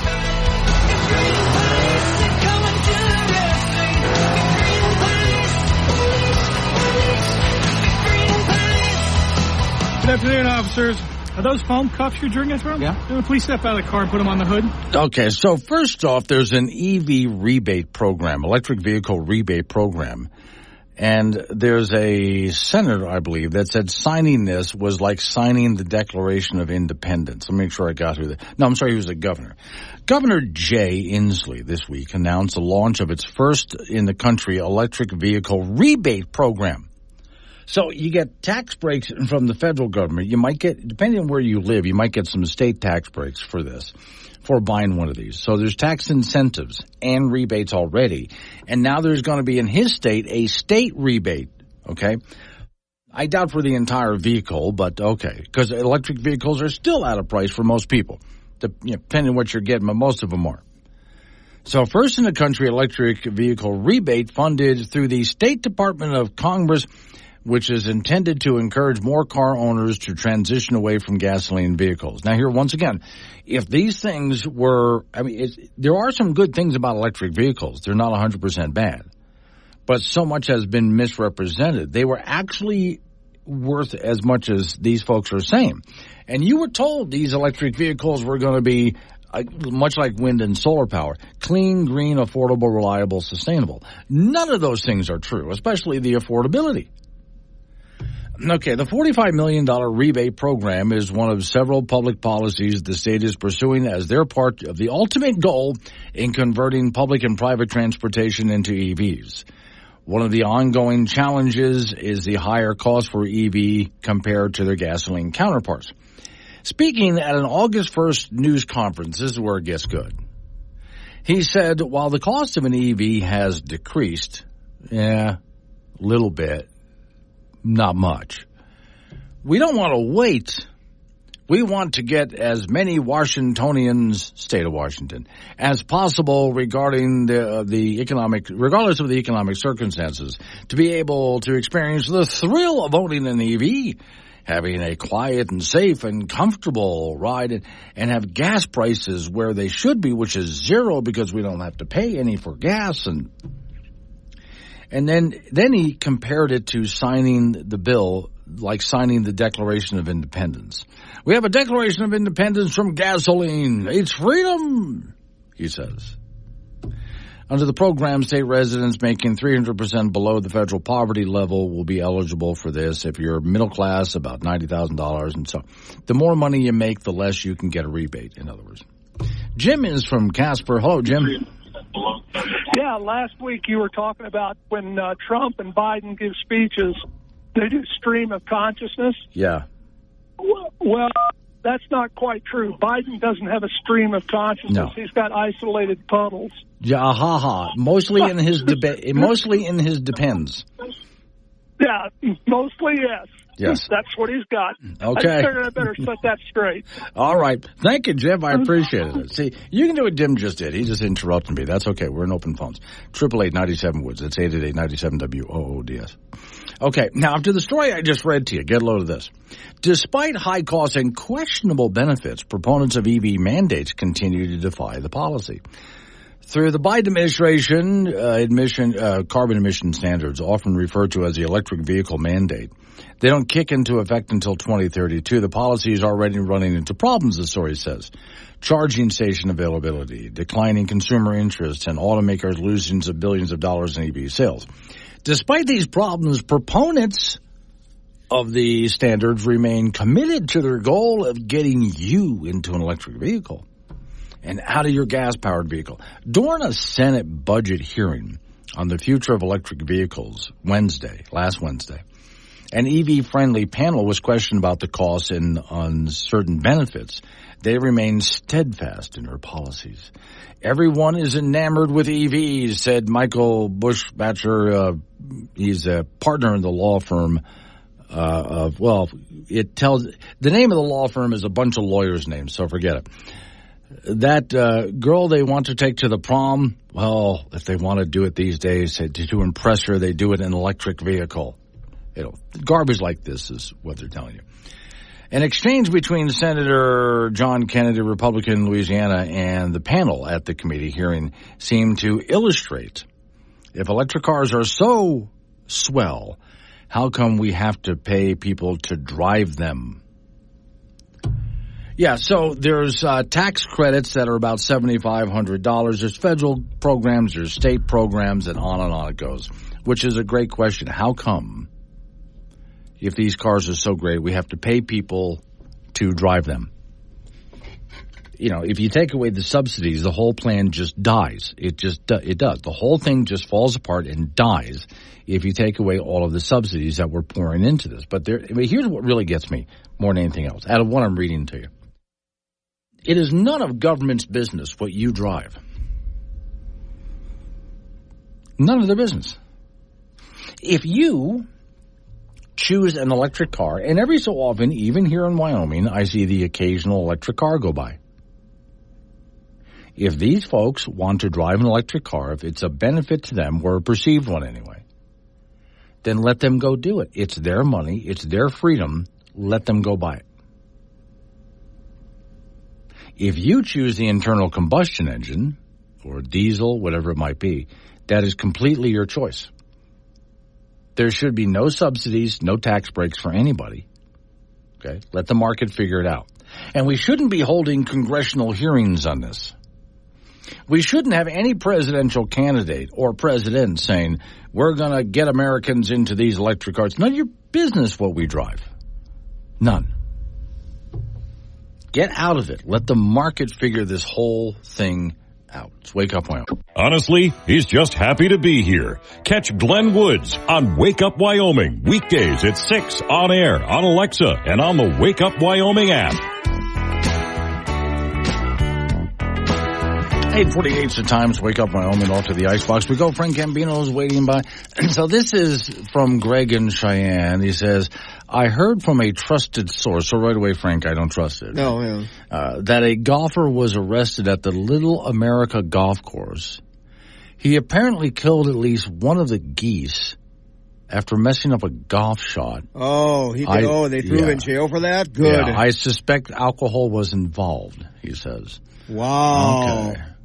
Now, my thought would be, okay, on the one hand, if he was being attacked by the goose, fine. I mean, you don't have to beat it to death. Just shoot out of the way. That's exactly right. Use your golf club, or do you have a golf umbrella? Shoot away. Yeah. That'd be fine. I see a lot of people get attacked by geese on the golf course, and they run, and the goose wins. And I would say, no. I mean, you're the human being. You're supposed to be smarter. You should be able to fight this thing off easy, right? Yeah, they sound pretty mean. They go, yeah, I know they sound pretty mean, and they run directly at you. But, I mean, first off, you got a bag of golf clubs. And do you always have your golf umbrella with you? No. Okay. Because I see a lot of people. Because it never rains here. That's true, yeah. Okay, growing up in Florida, people always had the golf umbrella with them. But, I mean, it was just rolled up and stuck off to the side there, which in case I would have just opened up the umbrella in front of them. They don't know what's going on. They don't know what to do here, and I would just go ahead and push them off. So if this guy did that, if this is true, he's never going to live that down. No, especially if he goes public with his name. Yeah, especially after this thing in Daniel, Wyoming. What happened in Daniel? By the way, the guy tied the wolf up.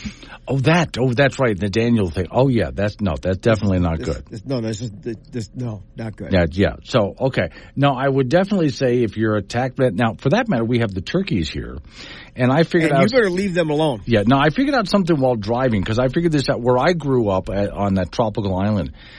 These big cranes would land on the road. Now, the tourists would sit there and wait for the crane to move. I found out. No, they're not going to move. I found out I would just go to about 10 miles an hour and not stop.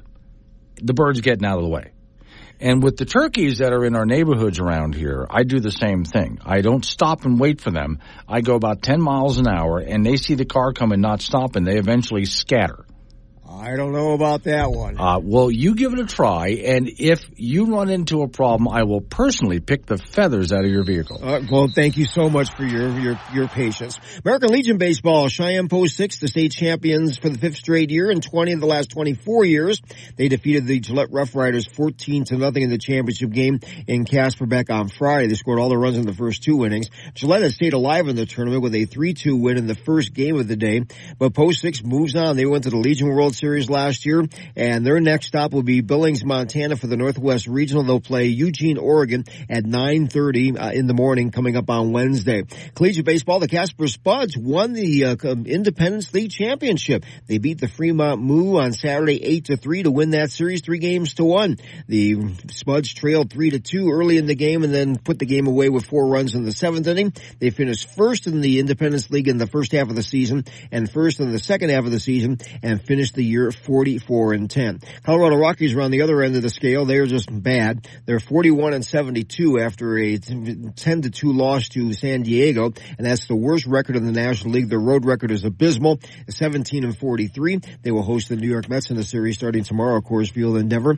At the Summer Olympics in Paris, Noah Lyles won the 100-meter dash for the U.S. in a time of 9.784. He won that race by 5/1000th of a second. He was zooming. He was going about 27 miles an hour in parts of that race. He is the first American man to win the 100 since 2004. In gymnastics, Simone Biles with a tough day at the balance beam. She fell off, so she did not medal in that event. She'll be up on the floor exercise, and she's the defending Olympic champion in that, defending world champion. And in her career, believe it or not, this is actually not too surprising, 10 medals. And she has 7 gold medals. In golf, in the Olympics, Scotty Scheffler won the gold medal, shot a final round 62 over the weekend, and started the last round down 4 shots. He shot 29 on the back 9. He's already won 6 PGA events this year, including the Masters. And in the medal count, the U.S. has 72 medals. They're about 21 medals ahead of China. 19 gold, 27 silver, and 26 bronze. And that's it in sports. I'm trying to think. There was Michelle Kwan wasn't a skater sometime back. She had won every possible medal, but she could never get Olympic gold. She had a bronze, she had a silver, but they would never give her the gold. And she had so many medals from so many different competitions out there. I was really surprised she was never able to snag that one. The gold medal is a lifelong dream. Yeah. And I mean, you have seen guys, Scotty Scheffler, he gets his gold medal. He's crying. Yes. Oh, and Djokovic in tennis, he won his for Croatia. He's crying. Yeah. Because this thing, you are competing for your country, which probably even means more than the competition itself. Yeah. I make it home at the end of a Friday, I cry. I do. But you're not getting a gold medal for it. No, I'm not going to get that. Yeah. Thank you, Frank. Coming up on some local business. News time after that. It's Wake Up Wyoming.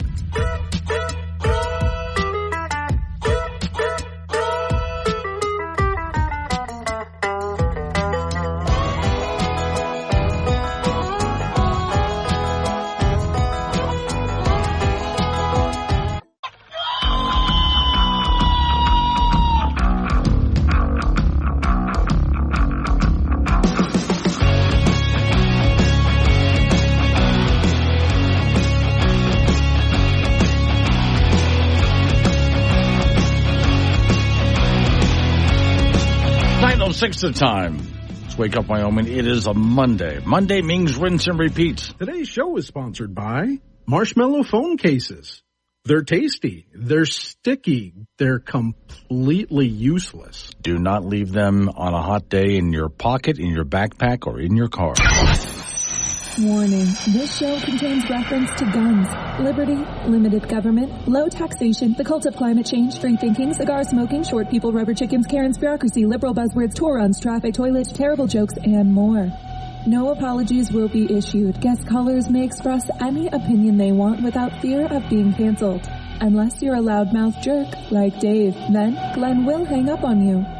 Strap in, hold on to your coffee, and feel free to participate. This disclaimer does not refer to every person named Dave, just one particular Dave from San Francisco. We know a lot of Daves. They call this show all the time, and they're great people. So don't call this program and complain that we use your name. That would be a real Dave move, Dave. Let's turn to sanctuary cities for just a moment. Sanctuary cities, as I've said many times before, have the problem of they virtue signal and have said, well, we are a sanctuary city, and if migrants, rather than illegal immigrants is what they should be called, come to our city, we will provide the following because we are virtuous, right? Well, sounds great until you have to do it, and then all of a sudden becomes a problem. Okay, I got two stories for you here. One, sanctuary cities could be blocked from moving illegal immigrants without warning.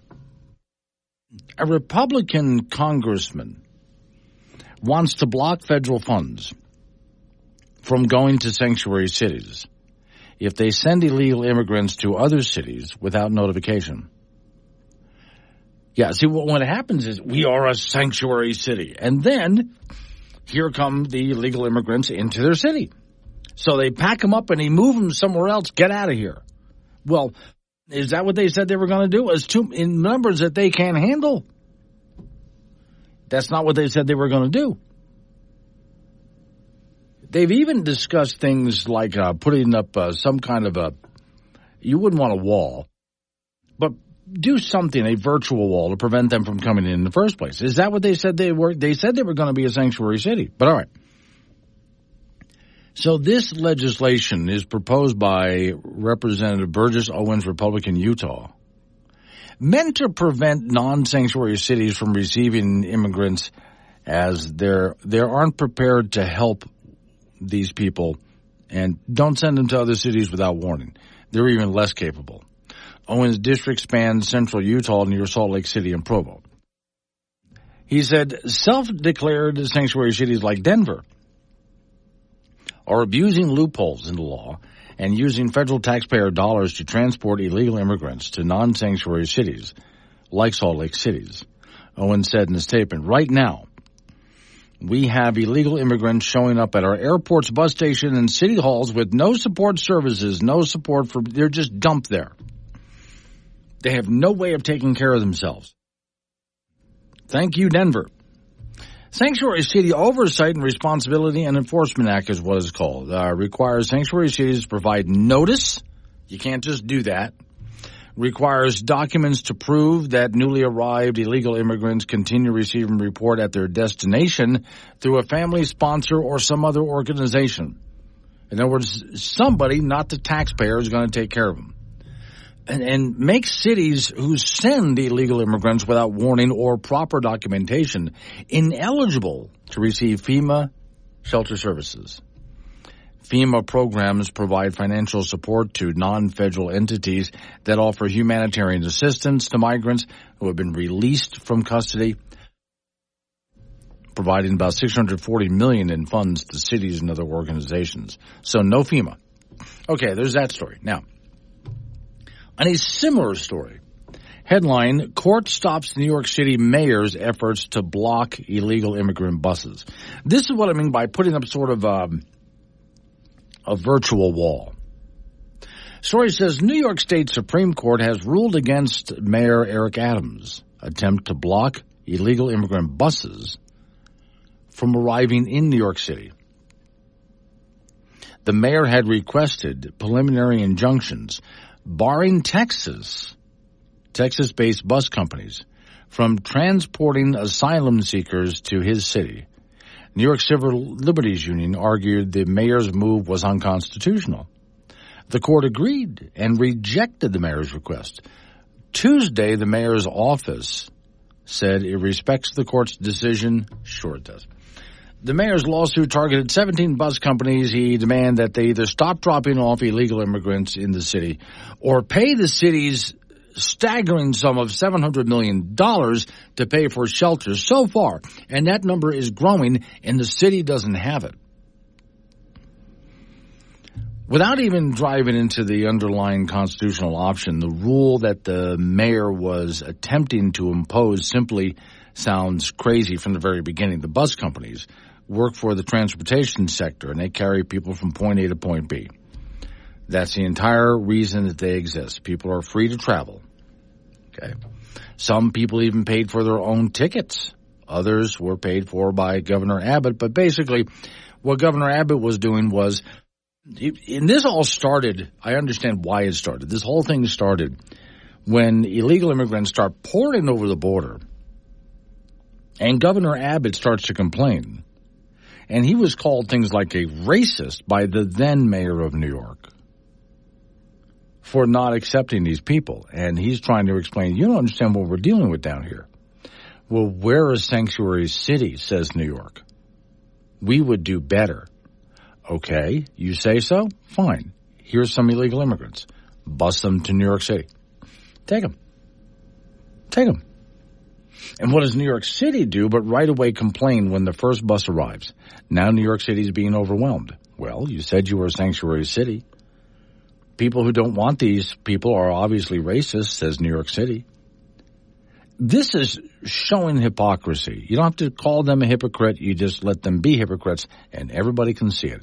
It's obvious.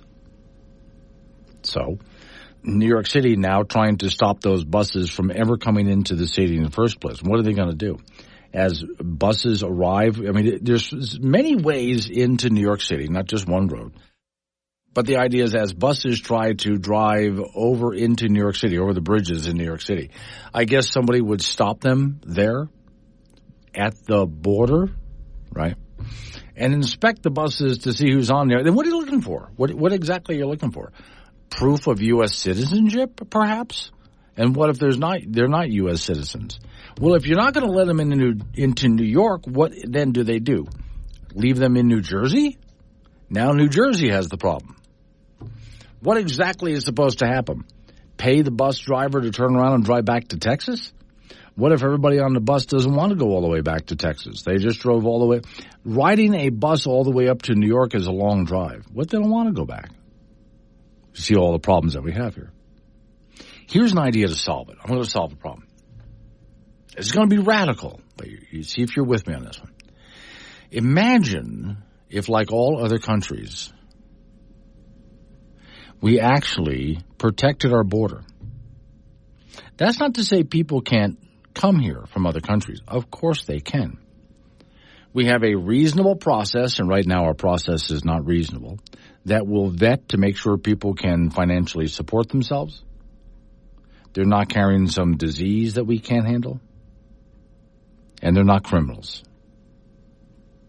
After they are vetted, they're showing that they're going to be good American citizens. In other words, they're not going to be on the government dole. They're going to take care of themselves, like good American citizens do. Good American citizens are self-sufficient. Okay? Take care of themselves. Make sure that they are.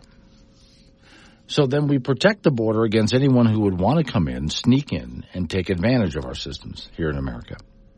What if we did that? If that was actually enforced, then we wouldn't have a problem. Chris and Casper should make a parody ad for the new electric car, introduce the barium PT. That's not a bad idea. RH in Wiggins, Colorado. Hey, Glenn, yes, we pay people to drive electric cars, and we pay manufacturers to manufacture electric cars. That's true, too. And yet the internal, and also to refuel their electric cars, too, because companies get a lot of money to install those electric charging stations. Gas stations, however, don't. So I just went to the grocery store, was going through the meat section, and apparently some of them PETA just came through and put stickers on the meat packages that had the name of the cow and said, this is what my name used to be. Well, I'll still call you by that name. I don't really care, Millie, or whatever your name was, because I plan on eating you and your whole family. So you tell Betsy and Blue I'm coming for their asses, too. They put the wrong sticker on this cow. They should have named her Delicious. When you need to know quicker than the morning paper or the 5 o'clock news, you need Wake Up Wyoming with Glenn Woods. Mornings on K2 Radio. 9:22 is the time. It's Wake Up Wyoming. All right, 888-97 Woods, the phone number. That's 888-97-WOODS. You do not have to talk about what I'm talking about because I started the old open phones thing. So, all right. Since I was talking about illegal immigration, here's another story along the same line. Biden freezes immigration flight program after massive fraud uncovered. Now, I talked to you about this last week, but here's the latest on it. Biden administration has put a freeze on immigration programs that allow up to 30,000 citizens a month from Cuba, Haiti, Nicaragua, Venezuela to travel to the U.S. and enter legally under a certain parole into the United States. So what could possibly go wrong, right? Department of Homeland Security paused the program last month when it discovered massive fraud by the sponsors. The DHS report uncovered fraud in the applications process. DHS has reviewed a mechanism in place to detect and prevent fraud and abuse in the immigration process, the story says. Where fraud is identified, U.S. Immigration and Customs Enforcement, ICE, will investigate the legit applicable cases. So, out of abundance of caution, they have temporarily paused the advanced travel authorization for these people. The internal report found that forms from those applying for the program include, and we talked about this last week, Social Security numbers that were used over and over and over and over and over again by different people. In other words, here's a person's driver's license, here's their Social Security number and other identification, or whatever they have for ID. And we'll just go ahead and keep reusing it. Just pass it on to the next person. Reusing it over and over again. Fred is in Colorado. Morning, Fred. Morning, Glenn. Beautiful day, isn't it? Yes, it is. What you got? I got a couple of things for you on your topic last hour about EVs. Uh-huh. One of them, I'd like to give you a quote that came out of Car and Driver magazine. Okay. Car and Driver says 95% of electrical cars are still on the road. Mm-hmm. The remaining 5% made it all the way home. Yeah, ha. Boom, boom. That's pretty good. I'm serious. That's what they wrote. Yeah. Another thing is the Detroit Free Press, which is one of the two big newspapers in Michigan. Yeah. They actually did a poll recently, and they asked Michigan people about EVs. They said that the people in the state of Michigan said they'd love to build them, but they'd never buy them. Right. So that ought to tell you everything about it all. Yeah. I think it does, especially Henry Ford, who, of course, did not invent the automobile, but made it affordable for everybody. Without government, think about that. Without government subsidies, Ford took something that only rich people could afford and made it affordable to everybody. And he wanted to make sure that people who built the automobile could afford to buy an automobile. That's right. Yeah. He raised their wages. Yeah. And he did not do this. There was no government program where government came along and said, we got to get people off horses and into cars. And we need to subsidize gasoline stations. That didn't happen. And yet, look at the infrastructure we have today. Well, and I think people don't understand that to build all these EVs, you've got to have transmission lines, and you've got to have all these other infrastructure capabilities that not only do not exist, but people don't want transmission lines in their backyards. Right. You know, they may support it, but the day that they come to dig a hole and put it in, they're all screaming about it. So that's the hypocrisy. There's on all ends. As I said, it's not clean or green or sustainable or affordable or reliable in any way. I would again say for those people who want to buy an electric vehicle, that's your business. Go ahead. I would get rid of all subsidies and all government, even mandates and whatever, pushing to try to get people into electric vehicles. Just let the market sort it out. If this is what people want, they'll buy it. Exactly.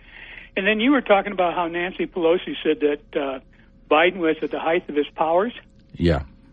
I got to tell you, his powers weren't very high to start with. Not at all. The standard isn't that good. It wasn't a very high bar, was it?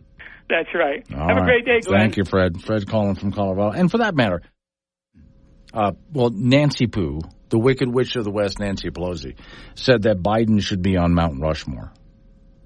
Well, okay, maybe bury his body up there, but I would not put his face up there alongside the other presidents. So going back to the electric vehicles, since Fred in Colorado pointed us that way, that's always been my argument the entire time with this, because if you look at electric engines, there's a lot that's really good about them. Electric engines have a lot that's really good about them, but there's also a lot of problems with them too. Now, Technology can sort out a lot of those problems. Here's been my argument the entire time. 1, don't mandate or subsidize anything. Let the market figure it out. If electric vehicles can ever be created to be superior to what we currently have, the internal combustion engine, then people will go more cost effective, more reliable, etc., more convenient, then people will drive them. But the whole idea of trying to force people, this is, to me, makes me every bit as angry as when the incandescent light bulb was canceled. You know, you can turn to different light bulbs and say this is superior to the incandescent light bulb. And you could probably be LEDs, for example. You'd probably be right about that. But let me make that decision. It's my house. It's my lamp. I'll put what I want in there. These are my decisions. Rather than government trying to steer us a certain way, we're supposed to be free people in a free market economy. Let that settle it. And same thing in creating energy. What food you buy, where you choose to live. All of these decisions are supposed to be yours, and government is not supposed to be doing anything to steer you in any direction. They're supposed to be protecting your right to make your own decisions. Coming up on 9:30, local news coming your way after local news update on your weather forecast, and you and I get back into it again. 888-97 Woods, the phone number. That's 888-97 WOODS. It's Wake Up Wyoming.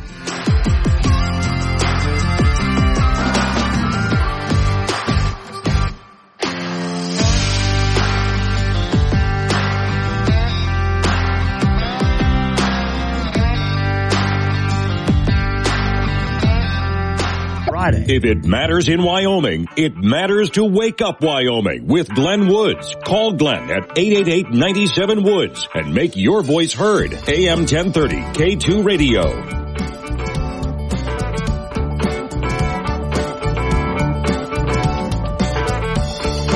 9:36 the time. It's Wake Up Wyoming. Okay, I look over at the ridiculously large television that's next to me over here.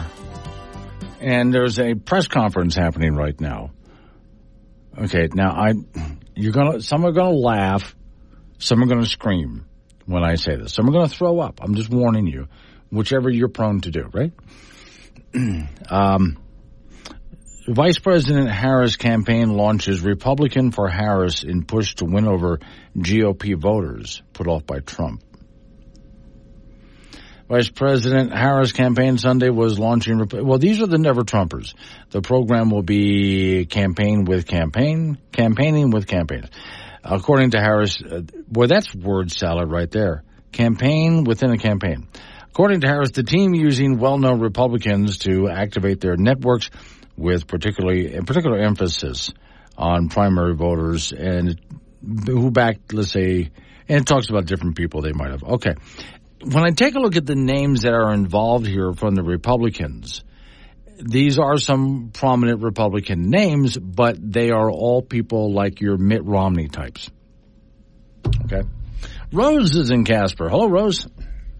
Morning, Glenn. Morning. You were talking about subsidies, so I thought we should remind everybody that the Senior Center, their organization is wanting to be subsidized through property taxes by an increase of the mill levy. Okay. And how are they doing with that? What's that? How are they doing with that? Where are they? Well, they're spending an awful lot of money on their campaigning for this, putting out flyers and advertisement and everything. So how much is that taking away from their reserve account that I still haven't heard how much is in there? Okay. They're not mentioning that state statute 1815-101 allows them to take 2 mills by requesting it to the county commission. Right. So 1 mill generates $1.7 million based off of last year's property values from the county. Their budget is 1.6. They receive 40% of their budget through federal funding already, and there's grants and fundraising and donations and everything else that they can get to fund this, but they want the easy ticket for people to just pay for this. And that's not helping seniors. And when you increase property taxes for business, What's those businesses going to do with that cost? Yeah, they're going to pass on to everybody else. Who owns the senior center? It's owned by who exactly? I don't remember what the name of that. There's 3 of them, and the thing is, like Pat Sweeney got on your program and said it's possible that this could fund Meals on Wheels, and it's a senior district for Wyoming, some other organization, but it's possible. Okay. The thing is those are all separate organizations. They receive their own funding as well. Okay. So I just hope that people are really considering this and how this is not going to help seniors that are already on a fixed budget. And then, we all saw the headlines. I'm sure Rocky Mountain Power is looking for a 14.7% increase. Mm-hmm. So how much are we really helping the seniors? So like you've said 100 times on your program, Glenn, throwing money at a situation is not necessarily helping. Right, yeah, especially when it comes to schools and so on. All right. Thank you, Rose. I'll keep tracking it to see how far they go. So, let me give you an idea, folks, when I talk about things like this, just so you know where I'm coming from. So there's some communities in Wyoming that would like to have a rec center. I'm all for your community having a recreation center. I think it's a great idea. It's where the money comes from that I have an issue with, because that's not something that should be funded by the taxpayers. I'm more of a libertarian kind of guy. So there's already places out there. There are private organizations all over the place. There's all sorts of private gyms, in places where you can play baseball and other sports and so on that are privately run. So you want pools to go swim at that are privately run. So the idea, we need a rec center. You already have private businesses doing that. Senior centers are a great idea. Senior centers are really a great idea. I love them. It always comes down to, and where's the money? Who's paying for this? And this is something I don't like being done through taxpayer money. Same thing when it comes to that shooting range that they want, a professional grade Olympic class shooting range in Cody, Wyoming. $10 million to that thing of taxpayer money just to open it. Then they have to run it. And that's where my answer is, no, absolutely not. That's not the purpose of taxpayer money. You want to do this. I sometimes will complain about museums. I don't mind museums. I go to them all the time. I like museums. But as far as I'm concerned, a museum should be a private entity. If some private group wants to open up a museum, there's ways to do that. Stay out of the taxpayer's pocketbook. People who want to give to things like this can go to donate money, will donate of their own free will. If they want to sell things to keep it open, they can do that too. There's all sorts of ways to raise money and keep all of these things in more open. Okay. I've in the past, you may have gotten this too, I've gotten a knock on my door, and it's some young person who's from a Little League baseball team. And they're selling tickets to a raffle to raise money so the team can have uniforms. I'm all for that, and I buy raffle tickets because I'm trying to support them because I want to. You see what I mean? To me, I'm not opposed to these things. It's just always a matter of, and who pays for this?